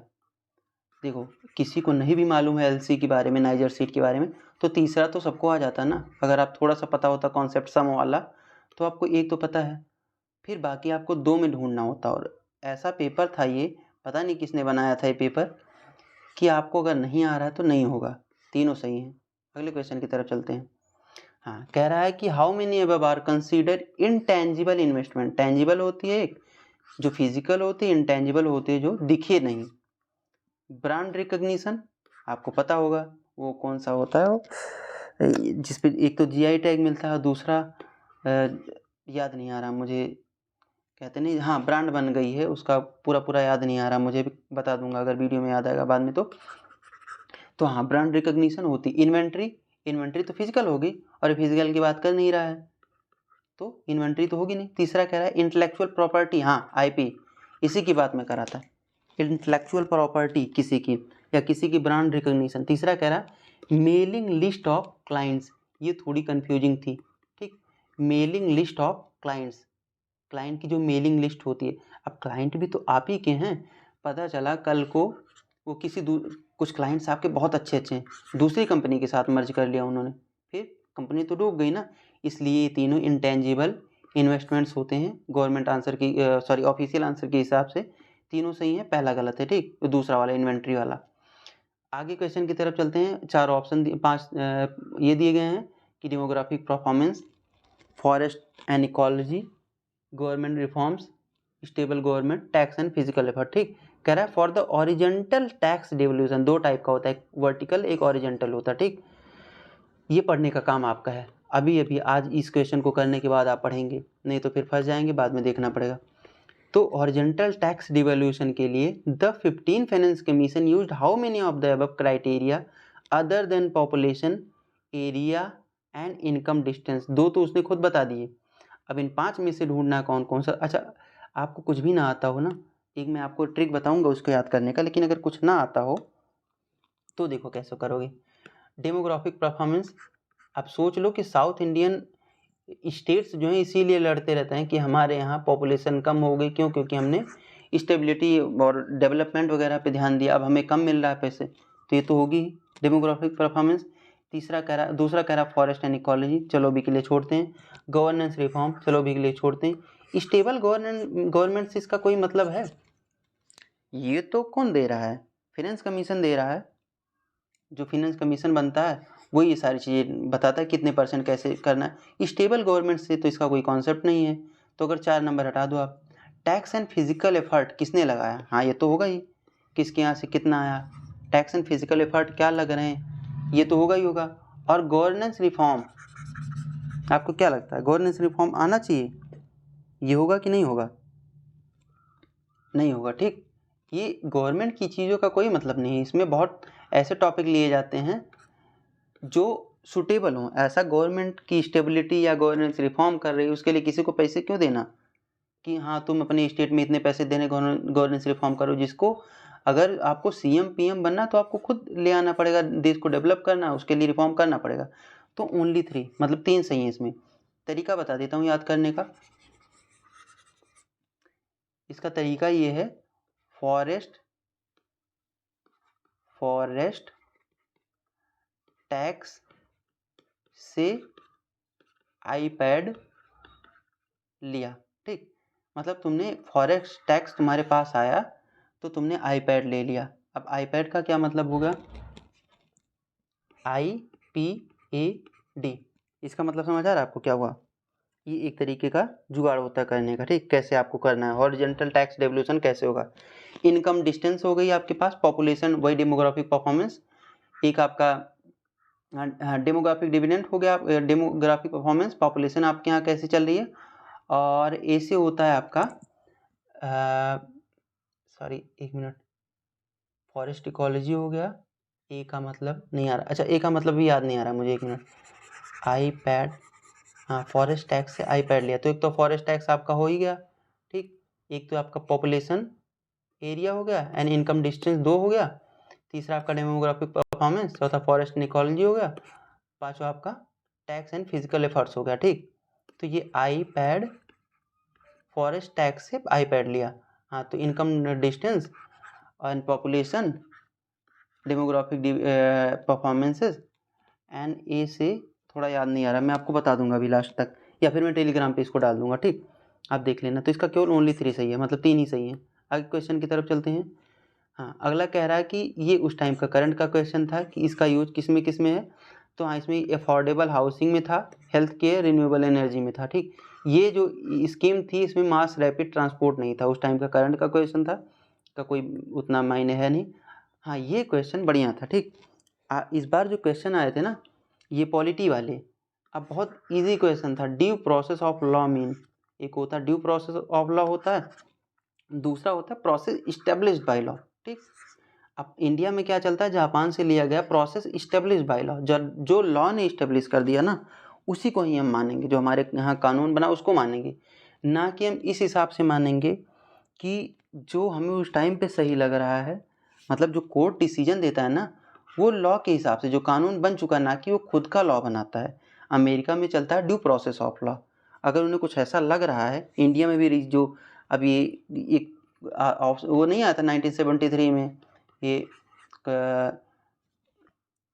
क्या कहते हैं बेसिक स्ट्रक्चर का कॉन्सेप्ट, इसका यही मतलब होता है। ये एक तरीके से ड्यू प्रोसेस ऑफ लॉ को फॉलो किया जाता है कि हमें अगर जजमेंट देना है तो एक पे डिपेंड रह के हम नहीं कर सकते, बेसिकली मेंशन नहीं है, ठीक, लेकिन इसको आप पीछे के दरवाजे से इसका यूज करते रहते हैं, ठीक, जिससे इजीली आप किसी को भी जस्टिस मिल सके, ठीक। ऐसा ना रहे कि हाँ कोई ये रहेगा कि उसको जस्टिस नहीं मिला, क्योंकि प्रोसेस जो इस्टेब्लिश्ड बाय लॉ है उससे हो सकता है कि प्रॉपर जस्टिस हर किसी को ना मिल पाए, ठीक। ये इसका आंसर क्या था, अब देखो, principle of natural justice, the procedure established by law, fair application of law, equality before law, ये अपना है इक्वलिटी बिफोर लॉ, अपने यहाँ चलता है फेयर एप्लीकेशन ऑफ लॉ, ठीक। जब लॉ बन गया है तो उसका फेयर एप्लीकेशन तो भैया इसी में आ जाएगा ना, प्रोसीजर इस्टेब्लिश्ड बाय लॉ में ही, इसमें लॉ बना, ठीक, और इसी को आपको डालना है। तो फेयर का मतलब यही हुआ, आप इसको प्रॉपरली अगर इम्प्लीमेंट कर दें, कोर्ट जजमेंट देते टाइम इसी को इम्प्लीमेंट कर दे तो फेयर एप्लीकेशन तो हो गया ना इस लॉ का, नया लॉ तो बना नहीं। तो इसका होता है प्रिंसिपल ऑफ नेचुरल जस्टिस, इसका ये आंसर होता है, ठीक, प्रिंसिपल ऑफ नेचुरल जस्टिस, ये ऑफिशियल आंसर आया था, ठीक। इसमें और कई चीज़ें होती हैं, जैसे फेयर एडमिनिस्ट्रेशन प्रोसीजर हो जाता है, बायस ना हो कि आप जजमेंट दें, और दोनों साइड को सुनने वाली, ये सारी बातें इसमें आ जाती हैं आपकी, ठीक। अगले क्वेश्चन की तरफ चलते हैं। ये कह रहा है in India prison are managed by state government with their own rule and regulation for the day to day administration of prison. Prison की डे टू डे एडमिनिस्ट्रेशन के लिए जो इंडिया में प्रिजन बनी हुई कौन मैनेज करता है, स्टेट मैनेज करता है, हाँ। तो हर स्टेट में अगर प्रिजन बनाएगी तो कौन मैनेज करेगा, आप बताओ। प्रिजन स्टेट, और अगर स्टेट मैनेज कर रहा है तो रूल कौन बनाएगा, स्टेट ही बनाएगा ना। In India prisons are governed by prison act 1894 which expressly kept the subject of prison in the control of provincial government, ठीक। अब क्या है, ये पुराना है, ठीक, ये आपका मॉडर्न हिस्ट्री का जैसा टॉपिक है, इसको बनाया गया है आपके लिए कि हाँ ये पॉलिटी का क्वेश्चन है। अब एक्ट ये जो बता रहा है ये एक्ट इसका मॉडर्न हिस्ट्री का ही ना, और उस टाइम पे कह रहा है कि प्रोविंशियल गवर्नमेंट में इसको रखा गया था। तो आपको याद होगा 1893 के बाद से 1999 में 2 पार्ट में डिवाइड कर दिया गया था चीज़ों को, एक जो गवर्नर रहेगा उसके पार्ट में रहेंगी चीज़ें, और कुछ चीज़ें जो मिनिस्टर्स थे उनको मिल गई थी, ठीक। तो अगर इस हिसाब से देखिए आप तो हो सकता है उस टाइम से थोड़ा थोड़ा, क्योंकि इसके बारे में आपको नॉलेज नहीं थी, कोई इतना पढ़ के नहीं जाता, ठीक। तो इसको आपको ऐसे ही करना पड़ेगा सोच के। पहला तो आपको लग गया कि हाँ ठीक है। दूसरा, प्रोविंशियल गवर्नमेंट के कंट्रोल में था कि नहीं था, तो जो इसमें सब्जेक्ट रखे गए थे, अगर इतना आप थोड़ा सा सोच लो कि अगर कोई प्रोविंस मैनेज कर रहा है और जो उस टाइम पे बता भी रहा है ना, तो प्रोविंशियल गवर्नमेंट 1894 में कौन था? इलेक्शन तो होता नहीं था, तो कौन था? गवर्नर जनरल ही तो था। उसके हिसाब से आज भी अगर हम फॉलो करें तो वो चीज़ें, अब तो उस टाइम पे तो इलेक्टेड थी नहीं, अब तो इलेक्टेड गवर्नमेंट हो गई स्टेट की, तो वो तो मांग करेंगे कि हमें तो चाहिए। तो क्या हो सकता है इसका आंसर? फिर तो स्टेट को, जब उसकी प्रिजन है वो मैनेज कर रहा है, तो उसके हिसाब से ही सारी चीज़ें चलेंगी, उसके कंट्रोल में रहेगा। तो इस हिसाब से इसका दोनों हुआ, और ऑफिशियल आंसर की में भी इसका दोनों आया। ठीक, कि एक्सप्लेन करते हैं दोनों को। अगले क्वेश्चन की बात करते हैं। ये 3 बार आया हुआ क्वेश्चन है, इसकी कोई बात नहीं। Best reflect the chief purpose of constitution of country.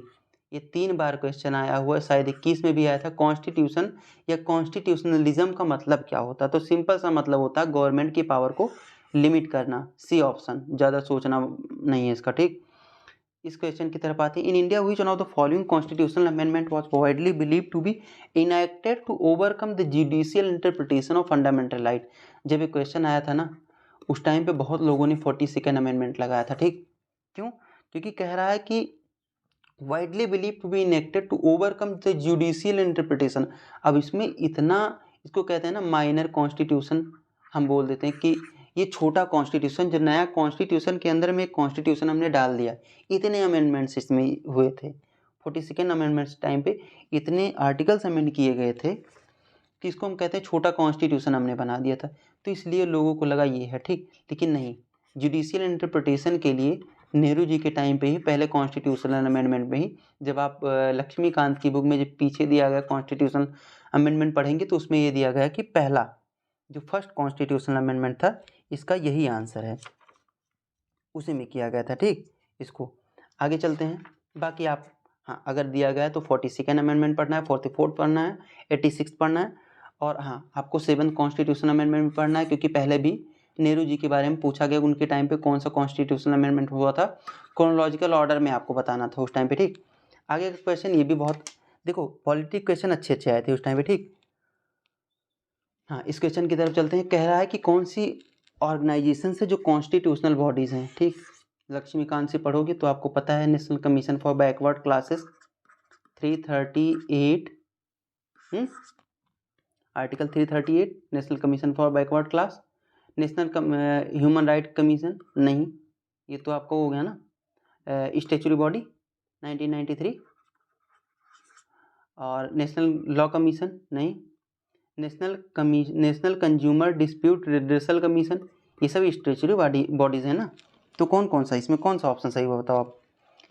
3, पहला आपका कॉन्स्टिट्यूशन बॉडी, दूसरी नॉन कॉन्स्टिट्यूशन, तीसरी नॉन कॉन्स्टिट्यूशन, चौथी नॉन कॉन्स्टिट्यूशन। Answer only 1। अगले क्वेश्चन की तरफ चलते हैं।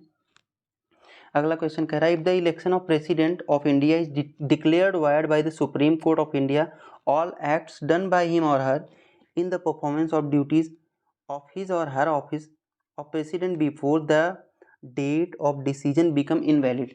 आपने सबसे पहले यही पढ़ा होगा प्रेसिडेंट वाले टॉपिक में लक्ष्मीकांत में कि नहीं होता है।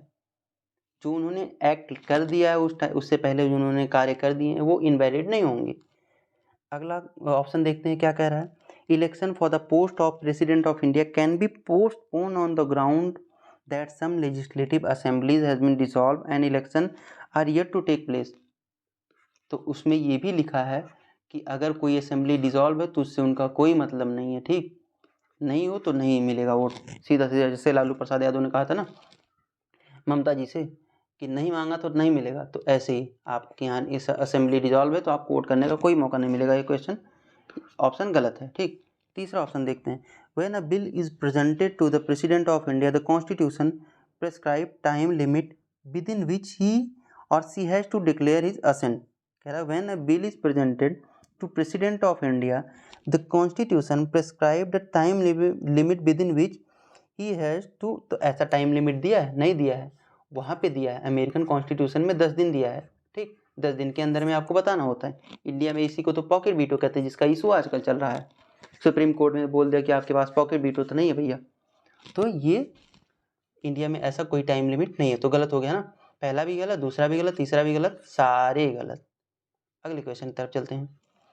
अगला क्वेश्चन क्या कह रहा है, थोड़ा सा वीडियो बड़ा लग रहा है मुझे, बनेगा 1 घंटा 15 मिनट का, लेकिन हाँ थोड़ा समझाएंगे तो बड़ा बनेगा, ऑब्वियस सी बात है। अगले क्वेश्चन की तरफ चलते हैं। With reference to the finance bill and money bill. देखो पहले तो बता देता हूँ, मनी बिल के अंदर में, मनी बिल जो होता है फाइनेंस बिल के अंदर में आता है, ठीक। अब मनी बिल और फाइनेंस बिल का कॉन्सेप्ट आपको खुद पढ़ना है। आर्टिकल मैं बता देता हूँ, 110, 109, 117(1), 117, 117(3), ठीक, ये आपको पढ़ना है। यहाँ से आपको लक्ष्मीकांत में ही पता चल जाएगा। हाँ, पहला ऑप्शन कह रहा है with reference to the finance bill and money bill in the Indian parliament consider the following statement. पहला ऑप्शन कह रहा है when the Lok Sabha transmits finance bill to the Rajya Sabha it can amend or reject the bill. कौन सा bill? Finance bill transmit कर रही है अगर लोकसभा राज्यसभा में, तो हाँ राज्यसभा में अगर फाइनेंस बिल है तो उसको अमेंड भी कर सकती है, रिजेक्ट भी कर सकती है। मनी बिल नहीं है, फाइनेंस बिल है। पहला ऑप्शन सही है। क्या दूसरा कह रहा है when the Lok Sabha transmit money to the, एक मिनट पहले इसको रब करते हैं फिर बताते हैं। हाँ, कह रहा है when the Lok Sabha transmit money bill to the Rajya Sabha it can not amend or reject the bill, it can only make recommendation, ठीक, सही है। आपने पढ़ा होगा बार बार कि नहीं कर सकता है। तीसरे ऑप्शन की तरफ चलते हैं। In case of disagreement between Lok Sabha and Rajya Sabha there is no joint sitting for money bill but a joint sitting becomes necessary for finance bill. तो देखो इसमें क्या है कि मनी बिल के लिए तो कोई कॉन्सेप्ट है नहीं, अगर आपने मना कर दिया तो मना कर दिया, काम खत्म। लेकिन अगर दोनों नहीं मानते हैं तो कह रहा है it becomes necessary for finance bill, ठीक। अब उस टाइम पे काफ़ी कंफ्यूजिंग स्टेटमेंट सबको लगा था कि बिकम्स, देखो पहला तो गलत हो गया, ठीक। It can amend, sorry, when Lok Sabha and transmit finance bill to Rajya Sabha it can amend or reject bill, हाँ कर सकते, ठीक। और दूसरा कह रहा है कि when Lok Sabha transmit money bill to the Rajya Sabha it can not amend or reject bill, it can only make recommendation. देखो रिजेक्ट करने का कोई प्रश्न नहीं बनता, 14 दिन का टाइम आपके पास है, करना तो करो, नहीं तो इसे रिजेक्ट हो गया। और आपने रिजेक्ट किया तो रिजेक्ट करने का ये मतलब होता खत्म हो जाए, आपने रिजेक्ट किया तभी तो मान्य हो गया वो, तो इसका कोई खास मतलब बनता नहीं। तीसरा कह रहा है it becomes necessary for finance bill, ऐसा तो कुछ फाइनेंस बिल के लिए ज्वाइंट सीटिंग इतनी नेसेसरी तो नहीं होती, कोई ज़रूरत है नहीं उसके लिए। हो सकता है कि हो सकता है कि वापस ले लिया जाए, आपने अगर मना कर दिया तो हो सकता है कि लोकसभा से अगर वो बिल, उस बिल को स्टार्ट किया गया था तो वापस लोकसभा में आए, उन्हें लगे हाँ कुछ तो इसमें गड़बड़ है, ना करें, ज़रूरी नहीं है, नेसेसरी नहीं होता किसी भी के लिए। ज्वाइंट सीटिंग किसी भी बिल के लिए नेसेसरी नहीं है। अगर नेसेसरी की बात आती है तो हो सकता है बिल ही वापस ले लिया गया हो, तो नेसेसरी कहाँ होगा। तो ऐसा होता है, ऐसी पॉइंट्स डालते हैं, तो इसमें ऑफिशियल आंसर की के हिसाब से ओनली 2 है, मतलब पहला और दूसरा सही, तीसरा है गलत, ठीक। अगले क्वेश्चन की तरफ चलते हैं। Once the central government notifies an area as an community reserve, community reserve अगर कोई है तो उसमें क्या क्या हो सकता है। पहला कह रहा है चीफ वार्डन, एक मिनट है, तो chief warden, wild life warden of state becomes the governing authority of such forest. Shankar IAS पढ़िए, क्लियर है कॉन्सेप्ट आपका। दूसरा option hunting is not allowed in such area, Shankar IAS पढ़िए, क्लियर है कॉन्सेप्ट आपका। अगले की तरफ चलते हैं। People of such area are allowed to collect non timber forest produce, ठीक है। चौथे की तरफ चलते हैं। People of such area are allowed to traditional agriculture practices. अच्छा, इससे पहले मैं आपको एक स्टोरी सुनाता हूँ, मज़ा आएगा आपको। एक स्टोरी नहीं है, रियल लाइफ स्टोरी है किसी की, नाम नहीं बताऊँगा। तो क्या है ना कि बूढ़ी माता जी थी, तो उनके बच्चे कुछ दिल्ली उल्ली के आसपास शिफ्ट हो गए, वो गांव की थी, कहानी है हमारे आसपास की कहीं की। तो ना गांव में क्या होता है कि जो बूढ़े हो जाते हैं वो कहीं भी थूक देते हैं, ऐसा कुछ जो होती हैं क्रियाएं वो कर देते हैं, ठीक। तो वहाँ पे क्या था, अब आपको पता है वहाँ पे तो वॉश बेसिन लगा होता है, वॉशरूम में जाना है, बाथरूम में जाना है, ये सारी चीज़ें, मुँह धुलो। अब यहाँ पे गांव में क्या होता है कि कहीं भी सारे लोग नहीं करते हैं, लेकिन बुड्ढों के लिए अलाउड होता है, ठीक। इसीलिए तो रिस्पेक्ट मिलती है, कहते हैं लोग गाँव में ज़्यादा। तो उन्हें क्या होता है कि कहीं भी कर सकते हैं ऐसी चीज़ें। अब उनको क्या हुआ कि उनके बच्चे बोलने लगे, जो बहू रही होगी, नाती नतनी, वो लोग बोलने लगे, ग्रैंड डॉटर्स वगैरह, ग्रैंड चाइल्ड, कि नहीं यहाँ मत करो, वहाँ मत करो। तो उन्हें ऐसा लगा कि इससे बढ़िया तो हमारा गांव है, वो वापस गांव में आ गई, ठीक। मतलब ये एक हिसाब से शहरों में आपको पता है कि आप टाइल्स लगा है, मार्बल लगा है, नहीं अच्छा है। तो इसका ऑप्शन क्या हो सकता है, जैसे आप सिगरेट पीते हो ना, तो कटोरी सा क्या आता है, उसको क्या बोलते हो, उसमें आप रख देते हो, ऐसा कुछ उनके लिए ला दो, ठीक, ये ऑप्शन आप चूज़ कर सकते हो, क्योंकि हो सकता है बार बार वो बाथरूम में पानी गिरा हुआ नहीं जाना चाहते हैं, गिर जाएँ, फिसल के गिर गए, चोट लग गई, लेकिन आप फिर भी इतना सब कुछ आप कर सकते हो। मैं भी बता रहा हूँ, आप यही करोगे, ये नहीं कहोगे कहीं भी थूक दो आप या कहीं भी कुछ भी कर दो। ठीक, तो ये आप ऑप्शन दे रहे हैं, लेकिन उन्हें क्या कह रहे हैं, उनकी ट्रेडिशनल प्रैक्टिस क्या थी कि कहीं भी थूकना या कहीं भी किसी प्रकार की क्रिया करना। अब आप ऑप्शन खुद देख लो कि कौन सा गलत है। सबसे पहले चौथे की तरफ चलते हैं। People of such area are allowed to traditional agriculture practice. Traditional agriculture practice क्या थी? पेड़ों को काटना, खेती करना, फिर 2 साल बाद छोड़ देना, फिर पेड़ों को काटना, यही तो था उनका एग्रीकल्चर। तो ये करने देगा कोई भी? नहीं होगा ना। जो कम्युनिटी रिजर्व जब बन गया तो ये तो कतई प्रैक्टिस हो ही नहीं सकती उस एरिया में। भले तुम उसी एरिया में रहते हो, लेकिन जब पेड़ों को बचाया ही जा रहा है, वहाँ की स्पीसीज को बचाया ही जा रहा है तो ऐसी प्रैक्टिस तो हो ही नहीं सकती ना वहाँ पे कि आप पेड़ों को काटे, ट्रेडिशनल एग्रीकल्चर प्रैक्टिस करें। हाँ, कुछ आप लैंड एक्वायर कर लें, किस एरिया में हमें खेती करनी है, बाकी जो भी आप खाद वगैरह होती है उसके लिए ज़रूरी चीज़ें हैं वो डाल के आप उसी में खेती करें। तो चौथा तो गलत हो गया सीधे सीधे। पहला मैंने आपको बता ही दिया, क्लियर है। दूसरा, हंटिंग नहीं अलाउड होगी उस एरिया में। तीसरा कहता है नॉन टिम्बर फॉरेस्ट जो होते हैं, नॉन टिम्बर फॉरेस्ट को आप वहाँ पे कर सकते हैं, ठीक, प्रोड्यूस कर सकते हैं। तो इसमें कौन कौन सा सही हुआ? ऑफिशियल आंसर की के हिसाब से आपके केवल 2 ही ऑप्शन सही बने थे। 1 मिनट, ऑफिशियल आंसर की के हिसाब से आपके 2 ही ऑप्शन सही बने थे। क्यों? एक और गलत है ना इसमें। पहला तो ये हो ही गया। दूसरा, हाँ, हंटिंग नहीं अलाउड होगा उस सच एरिया में ना, लेकिन people of such area are allowed to collect non timber forest produce. Non timber forest produce को नहीं वो कलेक्ट कर सकते ना, are allowed to collect non timber forest produce. 1 minute, थोड़ी सी इस क्वेश्चन में कन्फ्यूजन है। ये इन्हीं 2 ऑप्शन में है, मैं आपको अगले पार्ट में बता दूंगा इसको। ठीक, अभी के लिए आप ओनली 2 आंसर मान लो, क्योंकि ये ऑफिशियल आंसर की साथ की है। ठीक, अगले क्वेश्चन की तरफ चलते हैं, क्योंकि पेपर बड़ा बन रहा है, एक वीडियो बड़ा बन रहा है। चलो अगले क्वेश्चन की तरफ चलते हैं। Schedule area in India consider हुई तो फॉलोइंग स्टेटमेंट। शेड्यूल एरिया किसको कहते हैं इंडिया में, और कौन डिक्लेयर करता है? आपने अगर लक्ष्मीकांत पढ़ी हो, बड़े आराम से आंसर आपको आ जाएगा इसका। ठीक, पहला कह रहा है within state notification of an area as a schedule area take place through an order of the president. Order से होता है। अगला ऑप्शन देखो, the largest administrative unit forming the schedule area is the district and lowest is cluster of village in the block. Cluster of village in the block, तो district बड़ा होता है और क्लस्टर ऑफ विलेज जो होते हैं block. कल से पानी लेके बैठूंगा, प्यास लग जाती है बिल्कुल। हाँ, तो अगला ऑप्शन क्या कह रहा है? हाँ, तो लार्जेस्ट जो यूनिट होता है डिस्ट्रिक्ट होता है, और जो स्मॉलेस्ट यूनिट होता है वो क्लस्टर ऑफ विलेजेस होता है, जिसको आप पंचायत वगैरह कहते हैं। ठीक, ये कह रहा है। ठीक, तीसरे ऑप्शन की तरफ चलते हैं। The chief minister of the concern state are required to submit annual report to the union home ministry on administration of schedule area in the state. आपने पढ़ा होगा कि इनको नहीं जाता है, होम मिनिस्टर को क्यों जाएगा? गवर्नर को जाएगा। गवर्नर किसको भेजेगा? प्रेसिडेंट को भेजेगा। ठीक, तो गवर्नर कहेगा। तो ये तो गलत हो गया तीसरा ऑप्शन। सही कौन कौन से हुए? तो पहला सही हुआ और दूसरा सही हुआ। तो ऑफिशियल आंसर की के हिसाब से कौन कौन सा सही हुआ? 2 ऑप्शन सही हुए आपके। 1 मिनट, 1 और 2। ठीक, तीसरा आपका गलत हो गया। अगले क्वेश्चन की तरफ चलते हैं। The supreme court of India has held some judgment that reservation policies made under Article 16(4) of Constitution of India would be limited by Article 335 for maintenance of efficiency of administration। हाँ, सही है। कुछ और उसमें ऑर्डर्स में supreme court ने बोला है। अब 16(4) आपको खुद पढ़ना पड़ेगा कौन सा है। आपको पता है वो जो SC ST वाला होता है कि इनको प्रमोशन मिलेगा, एक प्रमोशन में भी रिजर्वेशन मिलेगा और किसी जॉब में भी रिजर्वेशन मिलेगा। अगर इस साल सपोज करो 100 वैकेंसी आई है, 10 वैकेंसी इनके नाम पे, 5 ही फिल हुई है, तो अगले जब ईयर की आएगी तो ये भी 5 उसमें जुड़ जाएगी, वो 15 हो जाएगी। ठीक, ये सब तो सुप्रीम कोर्ट ने इसे बार बार ऑर्डर में कहा है।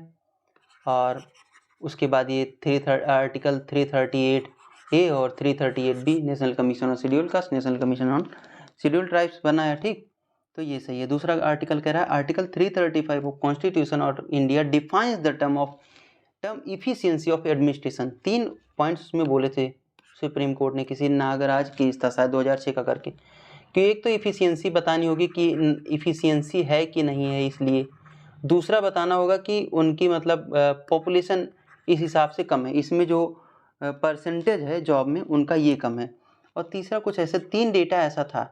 ठीक, काफ़ी टाइम हो जाता है याद किए हुए तो भूल जाता है, 3 डेटा उसमें बोला था। लेकिन जब 2018 में वो जर्नैल सिंह केस में सुप्रीम कोर्ट ने बोला था तो उन्होंने कहा था कि डेटा, क्योंकि जो डिफेंस था उसने कहा था कि डेटा देना हमारा काम थोड़ी है, ये तो गवर्नमेंट का काम है ना कि डेटा दे, फिर हम ही लोग डेटा देंगे, फिर हम ही लोग को जॉब चाहिए तो हम क्या करें।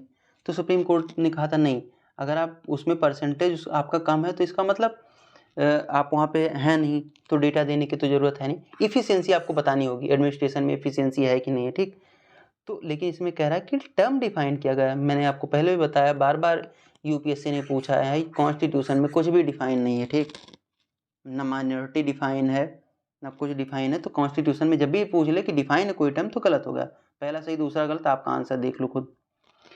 ये क्वेश्चन बढ़िया आया भैया हिस्ट्री का। पहला क्वेश्चन आता है कि which one of the following region was Dhanyakataka which flourished as a prominent Buddhist centre under the Mahasanghika located, कहाँ पे लोकेटेड था। ठीक, अब इसका आंसर कैसे किया जाए, देखो कैसे करते हैं इसका आंसर। धन्यकटका, महासंगिका, आप ऑप्शंस देखो कैसे करें।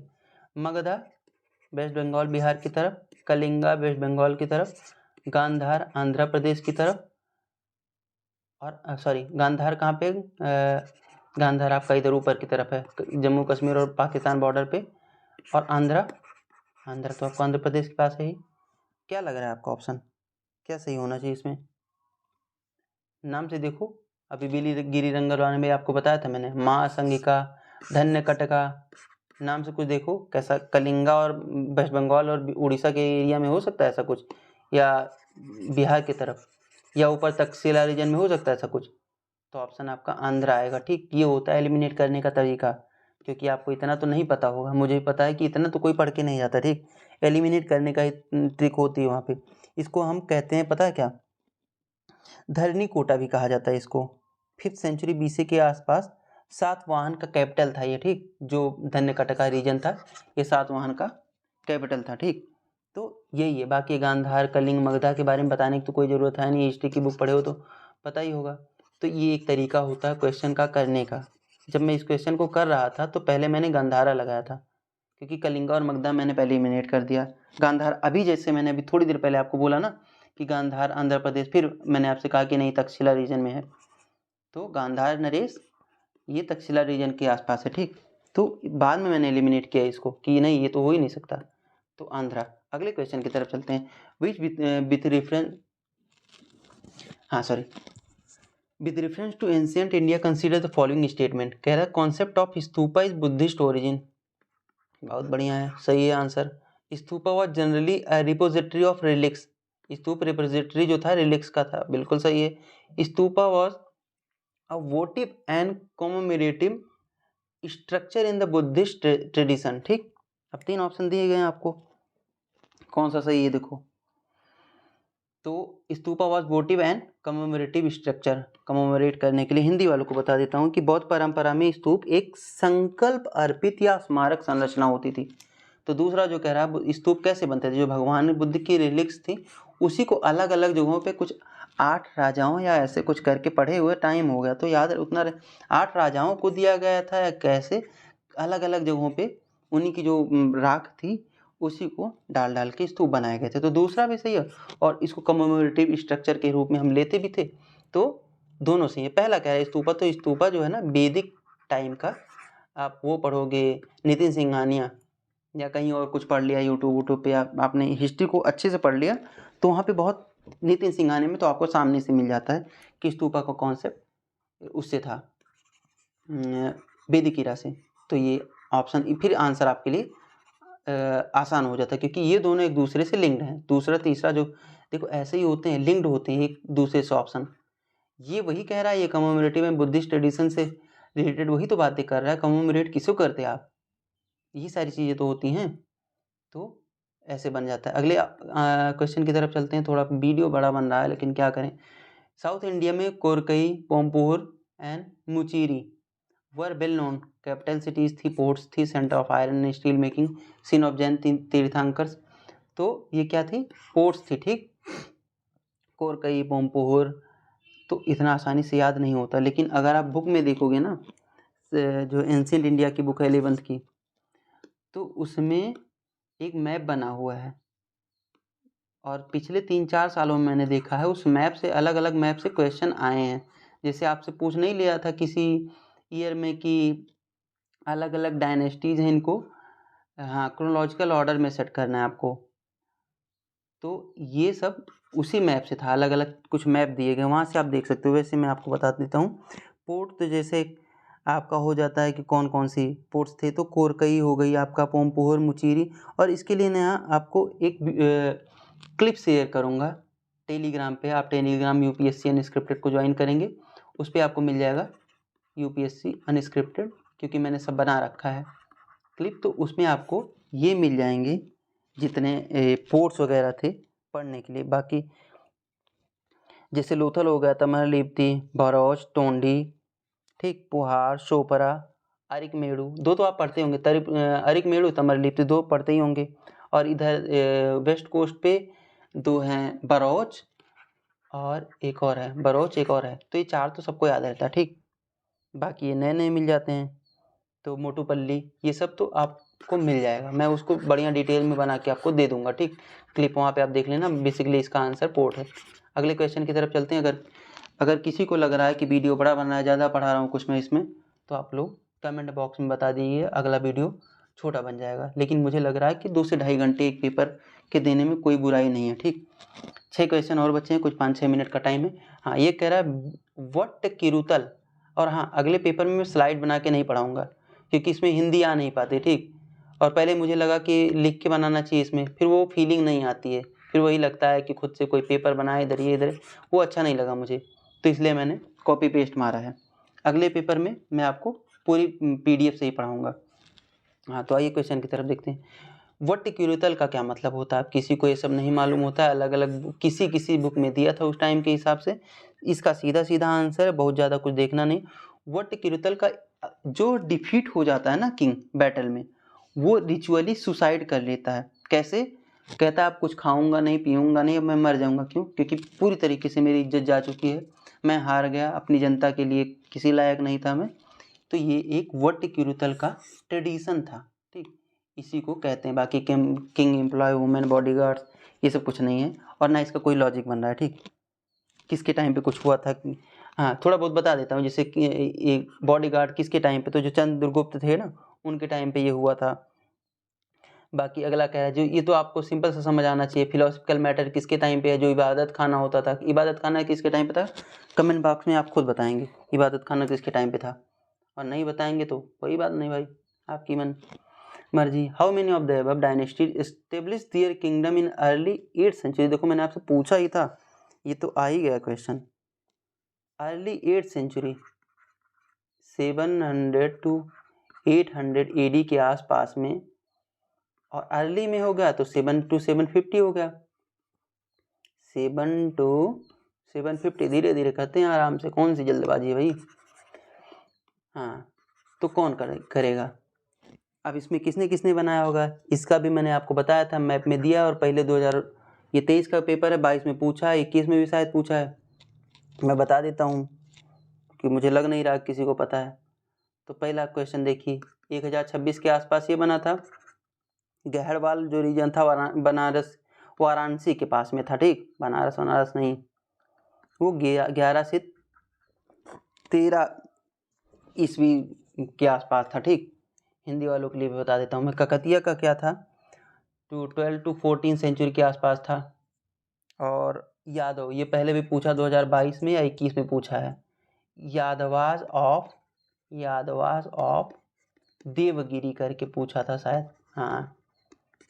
तो यादवास ऑफ देवगिरी अगर वहीं से आप पढ़ लेते तो 11 to 13 सेंचुरी के आसपास। अब आप खुद देख लो कि अर्ली 8th सेंचुरी के आसपास, मतलब 700 से 750 के बीच में कौन बना होगा? ये गए, दूसरा गया, तीसरा गया, तो बचा कौन है? कोई कोई नहीं बच रहा यार, नन, क्योंकि इनका 11 से 13, इनका 12 से 14, इनका भी 11 से 13, इनका 1026, तो कोई नहीं बचा। इससे बढ़िया जब कुछ ना आए तो नन मार दिया करो, आराम से आंसर मिल जाएगा। और एक दो PDF और प्रोवाइड कराऊंगा मैं आपको टेलीग्राम पे, जिसमें आपको कुछ इंपॉर्टेंट बुक जो मैंने खुद लिख रखी है, ऐसा नहीं है कि मैं कहीं कॉपी पेस्ट मार के पढ़ाऊंगा, नहीं ऐसा कुछ नहीं है। जब पेपर होता है, आपका क्वेश्चन गलत होता है तो आप बनाते हैं, मैं उसको बता दूंगा आपको। 2024 में शायद क्वेश्चन भी बढ़िया बढ़िया आए थे, ठीक। तो कह रहा है देवी चंद्रगुप्तम। अब देवी चंद्रगुप्तम किसका हो सकता है? चंद्रगुप्त के टाइम का है, इसको लिखा था विशाख दत्त ने। इसके चंद्रगुप्त की कैसी उस टाइम की उनके टाइम का शासन कैसा था, कैसे वो डिक्टेट कर रहे थे पूरे शासन को, इसके बारे में बताया गया देवी चंद्रगुप्तन में। हमीर महाकाव्य, मिलिंद पन्नो और नीति काव्यमृता। अब मिलिंद पन्नो एक बार और ये क्वेश्चन पूछा था, और वहाँ पे नागार्जुना नागसेन 1991 के आसपास का क्वेश्चन था ये, 2000 के आसपास का। उसमें दोनों ऑप्शन थे, वहीं से यूपीएससी ने आंसर इसका नागसेन दिया था, ठीक। क्योंकि उसमें जब बुक में आप पढ़ते हो तो नागार्जुना एज ए नागसेन दिया गया है। किसके टाइम पे? ये ग्रीक एक स्कॉलर थे मिलिंद, उनके ग्रीक के राजा थे मिलिंद पन्नो या कुछ मिनांडर थे, ठीक। तो उनके नाम पे इन्होंने लिखा था नागसेन ने, ठीक। तो नागसेन एज ए नागार्जुन अब कर दिया गया था। जबकि नागार्जुन जो है ना, नागार्जुन दूसरे, नागार्जुन जो है वो फाउंडर ऑफ माध्यमिका सेक्ट हैं, किसमें? बुद्धिज्म में, ठीक। तो उन्हें नागार्जुन कहते हैं। इन्हें तो यूपीएससी ने पहले ही क्लियर कर दिया था, तो इसलिए। और हाँ, अच्छी बात ये थी मैं करके भी गया था, तो इसीलिए मैं आपको बता रहा हूँ कि नागार्जुन नहीं इसके नागसेन होंगे, ठीक। नागार्जुन कोई और हैं, क्योंकि यूपीएससी ने पहले खुद आंसर की में क्लेरिफाई कर रखा है कि नागार्जुन नहीं नागसेन होंगे, उसमें दोनों ऑप्शन दिया था। अब एक तो आपका ये गलत हो गया, दूसरा ये गलत हो गया। हमीर महाकाव्य नैनचंद सूरी का है, नीति काव्यमृता सोमदेव सूरी का है। बाकी बिल्लन की कौन सी बुक है ये आप देख लें। और कौन बचे? नागार्जुन का तो बता ही दिया मैंने, मध्यमिका सेक्ट के फाउंडर थे। आगे क्वेश्चन की तरफ चलते हैं। Souls are not only property of animal and plant life, but also of rocks, running water and many other natural objects, not looked on as living by other religious sect. सीधा सीधा कह रहा है कि सबको, सब में जीवन मानने वाले कौन है? जैनिज्म। ज़्यादा सोचोगे फंस जाओगे भैया, तो जैनिज्म में ये सारी चीज़ें आती हैं। अगले क्वेश्चन की तरफ चलते हैं। Who among the following rulers of Vijayanagar Empire constructed a large dam across Tungabhadra River and a canal cum aqueduct several kilometer long from river to capital city? किसने बनाया था? तो बढ़िया से किताब में पढ़ना है, एंशियंट उसमें मेडिएवल हिस्ट्री की किताब में, ठीक। तो आपको विजयनगर साम्राज्य के देवराया वन मिल जाएंगे, ठीक। उन्होंने तुंगभद्रा पे कैनाल, वो डैम भी बनाया था, और बहुत सारी कैनाल उनके नाम पे रजिस्टर्ड हैं। आज जाकर के आप राजस्व विभाग से उसका डेटा लेके अपने नाम करवा लीजिए, ज़्यादा फायदा होगा, ठीक। तो ये कुछ आपको डिटेल मिल जाएगी। हाँ, थोड़ा थोड़ा और सबके बारे में डिटेल बता दूँ अगर, तो अच्छा हो जाएगा मुझे लगता है। तो अगले क्वेश्चन, हाँ अगला, मल्लिकार्जुन कौन थे? मल्लिकार्जुन के बारे में आप थोड़ा बहुत पढ़ें, जरूरी था। और वीर विजय और विरूपाक्ष, विरूपाक्ष को हम कहते हैं कि उनको विजयनगर का गॉड ऐसे ही कहा जाता है, ठीक। थोड़ी थोड़ी डिटेल्स इनके बारे में क्योंकि ऑप्शन में दे दिए गए हैं, तो हो सकता है अगली बार पूछ ले। वैसे यूपीएससी इतना भी बुरा नहीं है कि ऐसे कुछ पूछ ले, लेकिन अगर पूछ लेता तो हम क्या करेंगे। तो गॉड ऑफ विजयनगरा इतना याद रखो आप, इनको विरूपाक्ष के बारे में। और वीर विजय कौन थे? तो वीर विजय के टाइम पे जो नूनिज था ना, नूनिज नूनिज फ्रेंच का था कि पुर्तगीज का था, कहीं का था, इतना तो याद भी नहीं हो पाता है। जो ट्रेवलर था वो आया था कहाँ पे? विजयनगर में, ठीक। मल्लिकार्जुन के बारे में थोड़ा बहुत आप खुद से पढ़ लें, हो सकता है मल्लिकार्जुन खड़गे साहब के नाम पे आ ही जाए कुछ। तो अगले क्वेश्चन की तरफ बढ़िए। Who among the following rulers of medieval Gujarat surrender due to Portuguese? तो भैया पिछले साल एक क्वेश्चन आया था 2022 में, और उसमें कुछ करके था ऑप्शन में, हाँ ऑप्शन में कुछ विजयनगर से रिलेटेड था, किसने सरेंडर किया था। 2 ऑप्शन बढ़िया बढ़िया थे, वो गलत हुआ था, तो इस बार इसीलिए पढ़ के चले गए थे कि हाँ देखते हैं क्या सही होगा क्या गलत होगा। हाँ, विजयनगर में उसमें शायद कुछ, हाँ बहादुर शाह का था, नहीं सॉरी, इस बार आया था 2024 में, ठीक। 2024 में आपका आया था क्वेश्चन, कौन सा एरिया था, एक, हाँ साउथ इंडिया का ये एरिया है, किसने सरेंडर किया था वो, तो ये क्वेश्चन तो भैया हो गया था गलत, ठीक। तो कई लोगों को इस बार ये समझ आया कि नहीं इसको पढ़ के चलते हैं। तो ड्यू को पुर्तगीज को किसने दिया था, तो दिया था आपके बहादुर शाह ने, ठीक। क्यों, अब बहादुर शाह कहाँ के थे, ये गुजरात के थे, ना कि आपके ये वाले बहादुर शाह, क्योंकि कन्फ्यूजन यहीं पे होती है, अहमद शाह, महमूद शाह, महमूद क्या बेगारा हैं, उसके बाद बहादुर शाह, तो बहुत सारे लोग में कन्फ्यूजन हो जाती। तो आपके बहादुर शाह जो गुजरात के थे उन्होंने किया था, ठीक, सरेंडर कर दिया था। इस बार जो क्वेश्चन आया था वो कुछ ताल वाल करके था, नहीं याद आ रहा है, उसको देखेंगे, क्वेश्चन 2024 का पढ़ाएंगे तो बताएंगे। तो वो भी देखो सेम पैटर्न पे क्वेश्चन पूछ लिया था, इसीलिए पीवाईक्यू करना जरूरी है। जब आप ये पढ़ोगे तो आप जो क्या है आगमन हुआ था ना, कैसे कैसे यूरोपियंस आए थे, पहले कौन आया, पहले पुर्तगीज आए फिर कौन आया, तो कैसे इंग्लिश आए, फ्रेंच आए, डेन्स आए, तो इन सब का कैसे कैसे आगमन हुआ, इस थोड़ा बहुत आप इनके बारे में नॉलेज रखो, क्योंकि पिछले 4 सालों में भैया क्वेश्चन धड़ल्ले से पूछा है, 1-2 क्वेश्चन पूछ ही लेते हैं, ठीक। तो आप देखो इनको। अगले क्वेश्चन की तरफ चलते हैं, लास्ट क्वेश्चन है ये, बढ़िया क्वेश्चन है। Which one of the following act was the governor general of Bengal designated as the governor general of India. ये था 1850, ठीक। अरे कुछ तो पढ़ लो, 1833 था, ठीक। ये बहुत सिंपल सा क्वेश्चन था, इसके लिए थोड़ी भी मगजमारी करने की कोई ज़रूरत नहीं थी, एकदम आसान सा आंसर था। अब आपके लिए ये कि 1773 का एक्ट आप पढ़ें, 1886 या 1884 का ये एक्ट पढ़ें आप, 1886 का ये एक्ट पढ़ें आप, 1884 का, सॉरी 1784 का एक्ट ये पढ़ें, और 1786 का जिसमें उसने बोला था गवर्नर जनरल उस टाइम का जो था, उसने कई एक और पावर कोई मांगी थी, उसने कहा था गवर्नर जनरल का तो होना ही चाहिए, और साथ में फाइनेंस या कौन सी पावर और मांग ली थी, ठीक। किसी दिन एक्ट आपको पढ़ाऊंगा, अगर इन पहले 5 पेपर करवाने के बाद एक्ट, सारे एक्ट आपको अच्छे से पढ़ाऊंगा, ठीक। उसके लिए थोड़ा मुझे खुद भी रिवाइज करना पड़ेगा, तब आपको बताऊंगा कि कैसे वो BOC बोर्ड ऑफ नहीं हाँ कोर्ट ऑफ डायरेक्टर होते थे और बोर्ड ऑफ कंट्रोल होता था, board of control and court of director, ठीक, ये सब बने थे। तो कैसे इनकी पावर को नहीं मानता था वो, उसने कहा था कि हमें चाहिए पावर। कौन था, वॉरेन हेस्टिंग 785, कॉर्नवालिस था, ठीक। कॉर्नवालिस ने सारी पावर्स मांगी थी, इसलिए अमेंडमेंट हुआ था 1786 में, उसको दिया गया था पावर। तो ये सब आप पढ़ लें, अभी आपको कुछ समझ नहीं आएगा, कुछ पल्ले नहीं पड़ेगा, जितना पल्ले पढ़ा उतना पल्ले पढ़ा लो भैया। हाँ, आगे से आपका 51 नंबर क्वेश्चन यहाँ से स्टार्ट होता है, तो वो कराएंगे अगले वीडियो में, पार्ट 2 में। और आप UPSC अनस्क्रिप्टेड को सब्सक्राइब करिए, और साथ में आपको टेलीग्राम चैनल का नाम बता देता हूँ, बढ़िया से लिखे सुंदर सुंदर UPSC अनस्क्रिप्टेड, ठीक। इसको डाल के आप टेलीग्राम पे सर्च करोगे, आपको मिल जाएगा। अगले 30 कितने दिन बचे हैं, 24-25 मई को पेपर है, इतने दिनों में बहुत कुछ कराने वाला हूँ। जितने पहले 5 पेपर कराऊंगा, उसके बाद जितना भी हो सकेगा, ये क्रैश कोर्स समझ लो आप, रोज़ आपको 1-2 वीडियो करके मिलेगी, क्योंकि लाइव अभी चल नहीं सकता। आप चैनल को खुद जाके देख लो कितने सब्सक्राइबर हैं, तो सब्सक्राइब करोगे तो लाइव भी आने की कोशिश करूँगा।